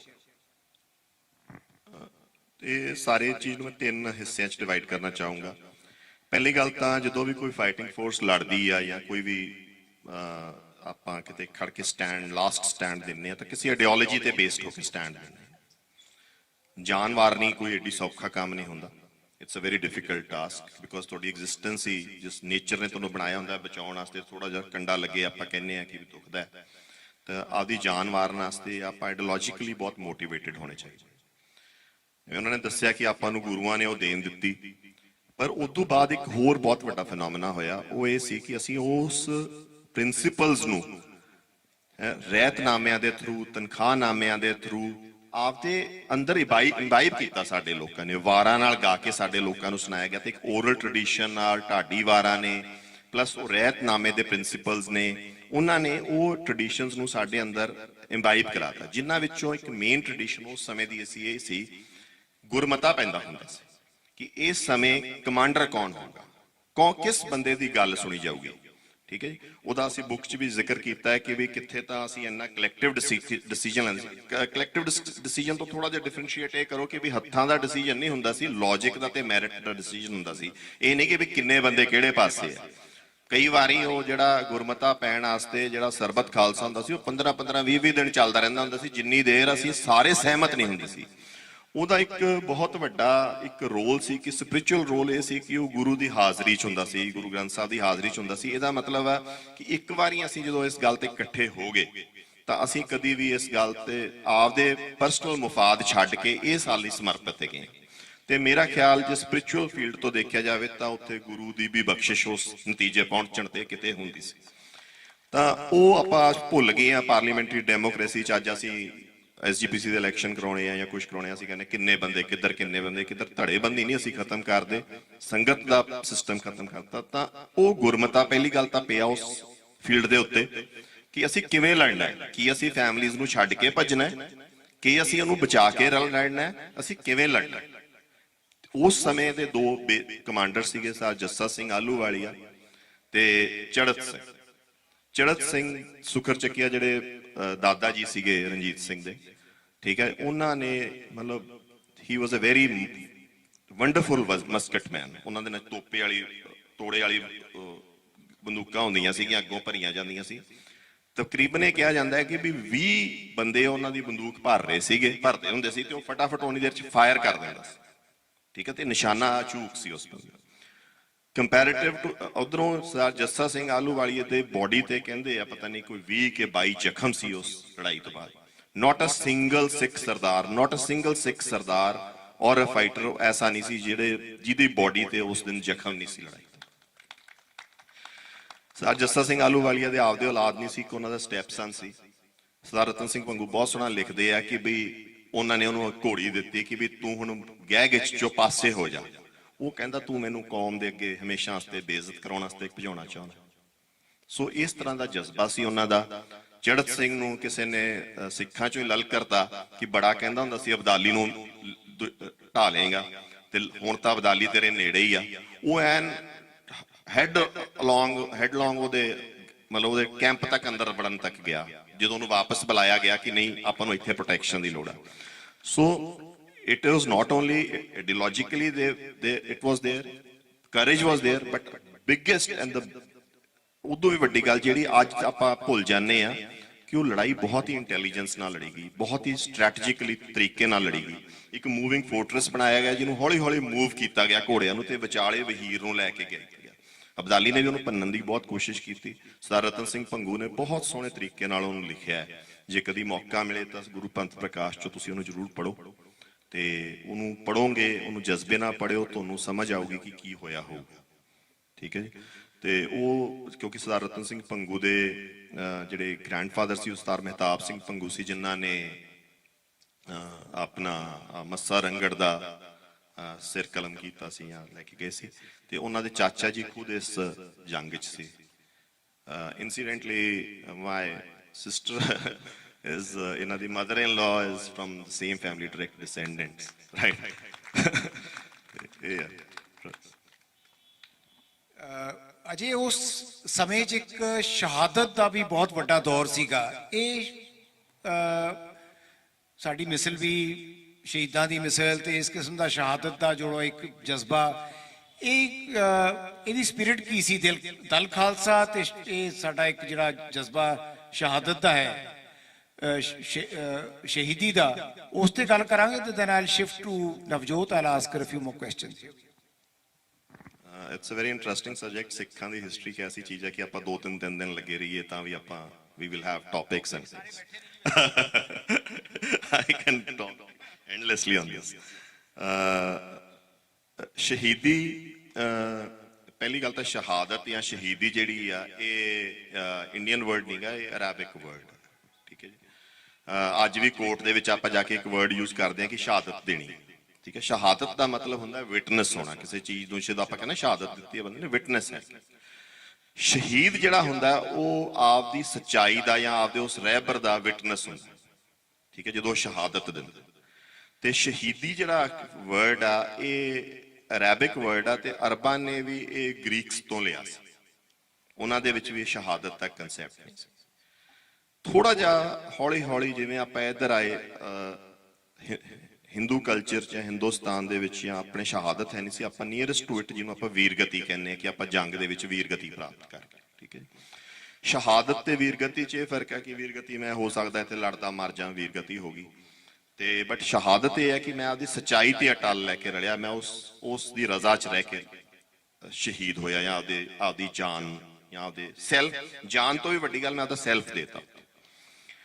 ਸ਼ਹਾਦਤ ਦਾ ਜਿਹੜਾ ਕਨਸੈਪਟ ਆ ਥੋੜਾ ਜਿਹਾ ਇਸਲਾਮ ਦੇ ਵਿੱਚ ਤੇ ਸਿੱਖਾਂ 'ਚ ਅੰਤਰ ਹੈਗਾ। ਇਸਲਾਮ ਦੇ ਵਿੱਚ ਜਦੋਂ ਤੁਸੀਂ ਸ਼ਹਾਦਤ ਕਰਦੇ ਹੋ, no offenses to the religion as such, but ਸ਼ਹਾਦਤ ਇਸਲਾਮ ਦੇ ਵਿੱਚ, ਸ਼ਹਾਦਤ ਦੇ ਵਿੱਚ ਇਹ ਕਿਹਾ ਜਾਂਦਾ ਹੈ ਕਿ ਜੇ ਤੁਸੀਂ ਸ਼ਹੀਦ ਹੋਵੋਗੇ ਤਾਂ ਤੁਹਾਨੂੰ ਹੂਰਾਂ ਮਿਲਣਗੀਆਂ, ਤੁਹਾਨੂੰ ਸ਼ਰਾਬ ਦੀਆਂ ਨਦੀਆਂ ਮਿਲਣਗੀਆਂ, ਜਿਹੜੀਆਂ ਚੀਜ਼ਾਂ ਤੁਹਾਨੂੰ ਇੱਥੇ ਵਰਜਿਤ ਆ ਉਹ ਤੁਹਾਨੂੰ ਉੱਥੇ ਮਿਲ ਜਾਣਗੀਆਂ। ਸਿੱਖ ਨੂੰ ਕੋਈ ਇੰਝ ਪ੍ਰੋਮਿਸ ਨਹੀਂ ਸ਼ਹਾਦਤ। ਸਿੱਖ ਦਾ ਸ਼ਹੀਦ ਹੋਣਾ ਇੱਕ ਹਿੱਸਾ ਹੈ ਉਹਦੀ ਲਾਈਫ ਦਾ। ਜੇ ਉਹਨੂੰ ਮੌਕਾ ਆ ਗਿਆ ਉਹਨੂੰ ਉੱਥੇ ਸ਼ਹਾਦਤ ਦੇਣੀ ਪੈਣੀ ਹੈ। ਸਿੱਖ ਇਹ ਕਹਿੰਦਾ ਹੈ ਕਿ ਵੀ ਇਹ ਕਿਸਮਤ ਵਾਲਾ ਹੋਊਗਾ ਜਿਹਨੂੰ ਸ਼ਹਾਦਤ ਦਾ ਮਿਲੂਗਾ। ਫॉर ਸਿੱਖ ਸ਼ਹਾਦਤ, ਇਹਦੇ ਵਿੱਚ ਵੀ ਅਸੀਂ ਕੋਟ ਕੀਤਾ ਹੈ ਕਿ ਸਰਦਾਰ ਗੁਰਬਖਸ਼ ਸਿੰਘ ਸੀਗੇ ਜਿਨ੍ਹਾਂ ਨੇ ਅਕਾਲ ਤਖਤ ਦੇ ਉੱਤੇ ਅਬਦਾਲੀ ਦੇ ਅਗੇਂਸਟ ਸ਼ਹਾਦਤ ਦਿੱਤੀ ਸੀ, ਜਿੱਥੇ ਅਬਦਾਲੀ ਨੂੰ ਸਮਝ ਆਈ ਕਿ ਮੈਂ ਕਿਹੜੇ ਐਨਮੀ ਦੇ ਅਗੇਂਸਟ ਹੈਗਾ। ਸਿਰਫ ਉਹ 20-30 ਜਾਣੇ ਸੀਗੇ। ਉਹਨਾਂ ਨੇ ਇੱਕ ਲਾਸਟ ਸਟੈਂਡ ਦਿੱਤਾ। ਜੇ ਕਦੀ ਤੁਸੀਂ ਦਰਬਾਰ ਸਾਹਿਬ ਜਾਓ ਤਾਂ ਅਕਾਲ ਤਖਤ ਦੇ ਪਿਛਲੇ ਪਾਸੇ ਉਹਨਾਂ ਦਾ ਇੱਕ ਛੋਟਾ ਜਿਹਾ ਸਥਾਨ ਬਣਿਆ ਹੋਇਆ ਸਰਦਾਰ ਆਪਣਾ ਭਾਈ ਗੁਰਬਖਸ਼ ਸਿੰਘ ਦਾ, ਤੇ ਉਹ ਆਪਾਂ ਸ਼ਹਾਦਤ ਦੇਣ ਨੂੰ ਇੱਕ ਤਰ੍ਹਾਂ ਵਿਆਹ ਸਮਝਦੇ ਹਾਂ ਕਿ ਵੀ ਅੱਜ ਮੈਂ ਲਾੜੀ ਮੌਤ ਵਿਆਹੁਣ ਚੱਲਿਆ ਹੈ, ਜਿਹਨੂੰ ਵਰਡਸ ਦੇ ਵਿੱਚ ਕਿਹਾ ਜਾਂਦਾ ਹੈ। ਤਾਂ ਸਿੱਖ ਦੀ ਸ਼ਹਾਦਤ ਦਾ ਤੇ ਉਹਦਾ ਥੋੜਾ ਜਿਹਾ ਇਹ ਅੰਤਰ ਆ। ਬਾਕੀ ਸ਼ਹੀਦ ਹੋਣਾ ਤਾਂ ਕਿਤੇ ਵੀ ਮੁਸ਼ਕਲ ਆ, ਕੋਈ ਆਸਾਨ ਕੰਮ ਨਹੀਂ ਆਪਦਾ ਸੈਲਫ ਦੇਣਾ, ਬਟ ਸ਼ਾਇਦ ਕਿਸੇ ਕਰਮਾਂ ਵਾਲਿਆਂ ਨੂੰ ਹੀ ਮਿਲਦੀਆਂ ਹੁਣ ਸ਼ਹਾਦਤਾਂ। ਨਵਜੋਤ, ਸੌਰੀ, ਮਾਈ ਅਪੋਲੋਜੀ, ਤੁਹਾਨੂੰ ਮੈਂ ਥੋੜਾ ਜਿਹਾ ਦੂਰ ਰੱਖਿਆ ਸੀ, ਕੈਰੀ ਵੀ ਹੋ ਗਏ ਥੋੜਾ ਜਿਹਾ ਕਨਵਰਸੇਸ਼ਨ 'ਚ। ਤੁਸੀਂ ਥੋੜਾ ਜਿਹਾ ਐਕਸਪੈਂਡ ਕਰੋ ਜਿਹੜੀ ਗੱਲ ਆਪਾਂ ਕਰ ਰਹੇ ਹਾਂ, ਦੈਨ ਮੈਂ ਕੋਸ਼ਿਸ਼ ਕਰਾਂਗਾ ਕਿ ਮੈਂ ਪ੍ਰੋਫੈਸਰ ਨਾਲ ਗੱਲ ਕਰਕੇ ਤੇ ਸਮਾਪਤ ਕਰਾਂਗੇ ਅਸੀਂ। If we're talking about Shahadat. Okay, I will tell you about my favorite chapters in it, which I enjoyed writing. Ikta Siga, the Battle of Panipat. We revisited it so many times, and every time that we revisited it, it just kept on evolving. ਪਹਿਲਾ ਜਦੋਂ ਲਿਖਿਆ draft it was a plain one ਕਿ battle of Panipat ਕੀ ਸੀ then ਇੱਕ ਹੋਰ analysis ਆਇਆ then we met few people ਉਹਨਾਂ ਨੇ ਆਪਦੇ ਵਿਊਜ਼ ਦਿੱਤੇ and then he came up with another analysis and then he drew this ਕਿ ਹਿਸਟਰੀ ਕਿਵੇਂ ਹੁੰਦੀ ਹਾਊ ਕੀ ਉਹਦੇ 'ਚ ਨਵਾਂ ਹੁੰਦਾ ਕਿਵੇਂ ਚੇਂਜ ਹੋ ਜਾਂਦੀ ਹਿਸਟਰੀ ਜੇ ਉਦੋਂ ਮਰਾਠਾਸ ਲਾਈਕ ਦੇ ਟਾਕਡ ਮਰਾਠਾਸ ਦੇ Sikhs if they had come together. Duja, of course, the battle of, the Kallukare wala. For that, मैं Ratan Singh Pangu da padhya siga, and it's a beautiful book which has been written, and odi beauty us book di eh हैगी कि poetry च लिखी poetry form verse form च लिखा गया है. So छुपाई ते दोहे ते इन्नी सोहनी तरह लिखी गई है history. So I was very influenced. Actually, उसे chapter तो ਅਸੀਂ ਸ਼ੁਰੂ ਕੀਤਾ ਸੀਗਾ. That was the basis. ਅਸੀਂ ਸ਼ੁਰੂ ਤਾਂ ਜਿਹੜੀ book ਲਿਖਣੀ ਸੀ ਉਹ ਕੱਲੂਕਾਰੇ ਤੇ ਲਿਖਣੀ ਸੀ. But then it changed into the whole history. Of Ratan Singh Pangu. ਹਾਂਜੀ.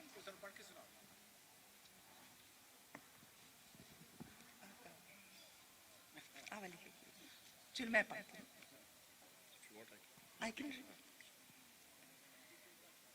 ਇਹ ਰਤਨ ਸਿੰਘ ਪੰਗੂ ਦੇ ਉਹਦੇ ਤੋਂ ਲਿੱਤਾ ਗਿਆ ਐਂਡ ਇਹ ਹੈ ਵੀ ਕੱਲੂਕਾਰੇ ਵਾਲਾ ਜਿਹੜਾ ਚੈਪਟਰ ਹੈ ਉਹਦਾ ਬਿਗਨਿੰਗ ਸਾਡੀ ਹੈਗੀ.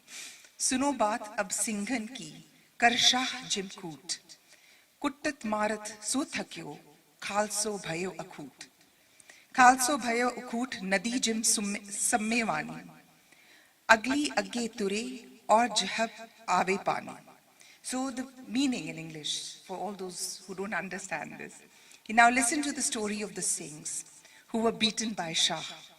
Killing and annihilating them, he got tired. But Khalsa remained indestructible and live. Khalsa remained ever replenishing like the stream. As the new ones replaced the perished one, the Khalsa kept flowing like the perennial stream. So that's how we started. We wanted to write about Kallukara, and it's one of my favorite ones. This, and of course, mainu kadi waaran da, main kadi waar nahi suni. So for the first time, I came across a waar, and I would like to read it because he always thought, he always said कि मैं waar जरूर पढ़नी है. हाँ? आज एक गाल है, ਅਸੀਂ ਇਹਨਾਂ ਨੂੰ ਹਾਵੀ ਨਹੀਂ ਹੋਣਾ. ਇਹ decided ਹੈ ਬਿਲਕੁਲ. He has listened to the waar. ਜਿੱਥੇ ਸ਼ਹਾਦਤ ਦੀ ਗੱਲ ਹੁੰਦੀ ਜਿੱਥੇ ਅਸੀਂ concept of shahidi describe ਕੀਤਾ ਹੈ. How is it different from the Muslim concept of shahidi, the Islamic concept of shahidi? So Baba Deep Singh's chapter, and I enjoyed writing that. I loved writing that chapter because of the wars. So certain things, I think it's named after 13th to baad. So beautifully all in the mind. Yes. It's a good book. So that was another one. And of course, there was one more chapter. There is no, female protagonists in the whole history. You don't find any female out there. So we were discussing today about empowered women. There's one chapter which is dedicated to a woman. That's Mughlani Begum. So there are a few things that I have included in that, and that is about an ambitious woman. The ambitious woman is always looked down upon. Okay, ambition is not a virtue in a woman; it's a vice. So, and it has been till now. I mean, now things have changed. Zamana badal gaya hai. Unnu inna bura nahi manniya janda ambitious woman nu. पर उस ज़माने मुगलानी बेगम ਨੂੰ ਜਿਵੇਂ ਉਹਨਾਂ ਨੇ ਮਲਾਈਨ ਕੀਤਾ ਉਹਦਾ character ਤੇ ਉਹ she wanted to be more like a man ਤੇ ਜੋ ਕੁਝ ਲਾਹੌਰ ਦੇ ਕੋਰਟ 'ਚ ਹੋ ਰਿਹਾ ਸੀ ਮੁਗਲਾਨੀ ਆਪਦੇ ਕੋਰਟ 'ਚ ਕਰ ਰਹੀ ਸੀ but that's what I pointed out that ambitious women they don't take her, they always malign her, and she was ambitious in the court which was dominated by Mughals. So these are the wars ਜਿਹੜੀ ਮੈਨੂੰ ਹਰ ਵਕਤ ਪਸੰਦ ਆਈਆਂ and ਇਹ ਹੈ ਵੀ it's a book by I can't. No, this is by Sohn Singh Cheetal di, but हाँ जी, कही होनी गल हुंकार दी, मैं नहीं सहंदी सिंगा, एक इशारे खून दे, नदी वोंदी सिंगा. This is a dialogue between Baba Deep Singh and Death. So Death कहती है कि कही होनी गल हुंकार दी, okay? वो कहती है says होनी, I do not tolerate. मैं नहीं सहंदी सिंगा, such arrogance of Singh. एक इशारे खून दी, just one indication, नदी वोंदी सिंगा, a river of blood shall flow. दल दल सुटदी दलानू, I crush to pieces the groups. जद पैंदी सिंगा, when I strike, मैं पी पी कीते सूर में, मैं पी पी कीते सूर में, I grind the warriors to powder. जो मेहंदी सिंगा, जो चढ़दी कला जे किसे दी, फिर टहंदी सिंगा. You've understood that. So she keeps on then to dissuade Baba Deep Singh. She continues. तेरा पूरा प्रण नहीं ना होवेगा, मैं तेनू कहंदी सिंगा. कि तोड़े your oath shall not be fulfilled. I'm foretelling you, O Singha. So now Baba Deep Singh says to Destiny. क्या सिंगा ने होनिए मैं सच सुनावा, तू कीतियां उत्ते जग दे लाखां घटनावां, तू मारे पूरन भगत कई बैठ रोवन मावां, तू मुलजमा तो खो लियां मावां दियां छावां, तेरे मारे होनिए रुलदे विच रावां, मैं कलगीधर दा सिंह हां सौ ओदी खावां, पहला अपने मरण तो मैं हरमंदर जावां, बेटा अपनी सीस दी दरबार चढ़ावां. So this really moved me. So, and I have really I've thrown all my passion in this chapter.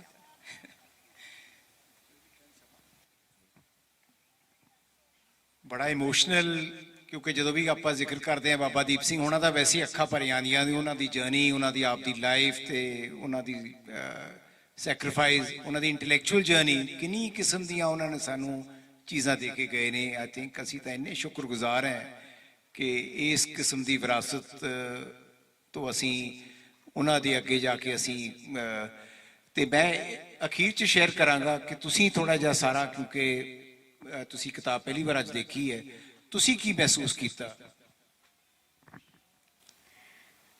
ਹਾਂਜੀ, ਪਹਿਲਾਂ ਤਾਂ ਮੈਮ ਤੇ ਸਰ ਨੂੰ ਮੈਂ ਬਹੁਤ ਹੀ ਕੰਗ੍ਰੈਚੁਲੇਸ਼ਨ ਕਹਿੰਦੀ ਹਾਂ ਵੀ ਉਹਨਾਂ ਨੇ ਇੰਨੀ ਵਧੀਆ ਜੋ ਬੁੱਕ ਲਿਖੀ ਹੈ, ਉਹਦੇ ਨਾਲ ਨਾਲ ਸਾਨੂੰ ਇਹ ਜੋ ਅਬਦਾਲੀ ਦੇ ਬਾਰੇ ਅਸੀਂ ਜੋ ਅੱਜ ਮੈਨੂੰ ਸਰ ਦੀ ਗੱਲ ਇਹ ਬਹੁਤ ਵਧੀਆ ਲੱਗੀ ਕਿ ਆਪਾਂ ਇੱਕ ਪਰਸਨ ਨੂੰ ਜਿਸ ਤਰ੍ਹਾਂ ਉਹਨਾਂ ਨੂੰ ਇੱਕ ਨੈਗੇਟਿਵ ਉਹਦੇ ਵਿੱਚ ਲੈ ਕੇ ਚੱਲਦੇ ਸੀ ਕਿ ਉਹਨਾਂ ਨੇ ਹਮਲੇ ਕੀਤੇ, ਉਹਨਾਂ ਨੇ ਸਾਡੇ ਜੋ ਦੇਸ਼ ਦੀ ਬਹੁਤ ਲੁੱਟ ਖਸੁੱਟ ਕੀਤੀ ਹੈ, ਪਰ ਉਹਨਾਂ ਦੇ ਨਾਲ ਹੀ ਜੋ ਉਹਨਾਂ ਨੇ ਇੱਕ ਇਹ ਚੀਜ਼ ਦੱਸੀ ਕਿ ਉਹ ਕਿੰਨੀ ਜੋ ਉਹਨਾਂ ਦੀ ਪਰਸਨੈਲਿਟੀ ਸੀ ਉਹ ਵੀ ਬਹੁਤ ਵਧੀਆ ਸੀ, ਚਾਹੇ ਉਹ ਸਾਡੇ ਲਈ ਹੋ ਸਕਦਾ ਹੈ ਬੁਰੇ ਸੀ, ਬਟ ਐਕਚੁਅਲੀ ਜੋ ਉਹਨਾਂ ਦੀ ਪਰਸਨੈਲਿਟੀ ਸੀ ਉਹ ਡਾਊਨ ਟੂ ਅਰਥ ਸੀ, ਜਿਸ ਤਰ੍ਹਾਂ ਉਹ ਸਰ ਨੇ ਹੁਣੇ ਥੋੜਾ ਟਾਈਮ ਪਹਿਲਾਂ ਹੀ ਦੱਸਿਆ. ਪਰ ਮੈਨੂੰ ਇਹ ਚੀਜ਼ ਬੁੱਕ ਦੇ ਵਿੱਚ ਸਭ ਤੋਂ ਵਧੀਆ ਲੱਗੀ ਵੀ ਉਹ ਮੈਮ ਨੇ ਦੱਸਿਆ ਕਿ ਹਰ ਚੀਜ਼ ਉਹਨਾਂ ਨੇ ਇਹਦੇ ਵਿੱਚ ਇਨਕਲੂਡ ਕੀਤੀ ਹੈ, ਜਿਸ ਤਰ੍ਹਾਂ ਸ਼ਹਾਦਤ ਦੇ ਬਾਰੇ ਦੱਸਿਆ. ਇਸ ਤੋਂ ਇਲਾਵਾ ਮੈਮ ਨੇ ਜਾਂ ਸਰ ਨੇ ਜੋ ਸਾਨੂੰ ਅਬਦਾਲੀ ਦੇ ਹਮਲਿਆਂ ਦੇ ਅਬਦਾਲੀ ਦੇ ਬਾਰੇ ਵਿੱਚ ਦੱਸਿਆ, ਤਾਂ ਓਵਰਆਲ ਮਤਲਬ ਵੀ ਜੋ ਇਹ ਬੁੱਕ ਹੈ ਸਾਰਿਆਂ ਦੇ ਲਈ ਮੈਨੂੰ ਲੱਗਦਾ ਬਹੁਤ ਹੀ ਨੌਲੇਜੇਬਲ ਵੀ ਹੋਊਗੀ, ਤੇ ਨਾਲ ਹੀ ਇਸ ਚੀਜ਼ ਤੋਂ ਇਹ ਵੀ ਪਤਾ ਚੱਲੇਗਾ ਕਿ ਮੈਮ ਤੇ ਸਰ ਦੀ ਇਹਦੇ ਵਿੱਚ ਕਿੰਨੀ ਕੁ ਮਿਹਨਤ ਹੋਈ ਹੈ, ਜਿਹੜੀ ਕਿ ਸਾਰਿਆਂ ਦੇ ਵਿੱਚ ਰੰਗ ਵੀ ਲਿਆਵੇਗੀ. ਓਕੇ ਜੀ. Let's give them a big round of applause for the wonderful work they have done. ਅਗਲੀ ਕਿਤਾਬ ਦੀ ਅਸੀਂ ਇੰਤਜ਼ਾਰ ਕਰਾਂਗੇ. Let's give them a standing ovation. Thank you so much once again Ajay. Thank you Navjot. ਤੇ ਲਿਖਦੇ ਰਹੋ ਤਾਂ ਕਿ ਅਗਲੀ ਵਾਰ ਅਸੀਂ ਕੁਝ ਹੋਰ ਲੈ ਕੇ ਤੁਹਾਡੇ ਵਾਸਤੇ ਉਹਦੀ ਵੀ ਲਾਂਚ ਇੱਥੇ ਕਰਾਂਗੇ, God willing.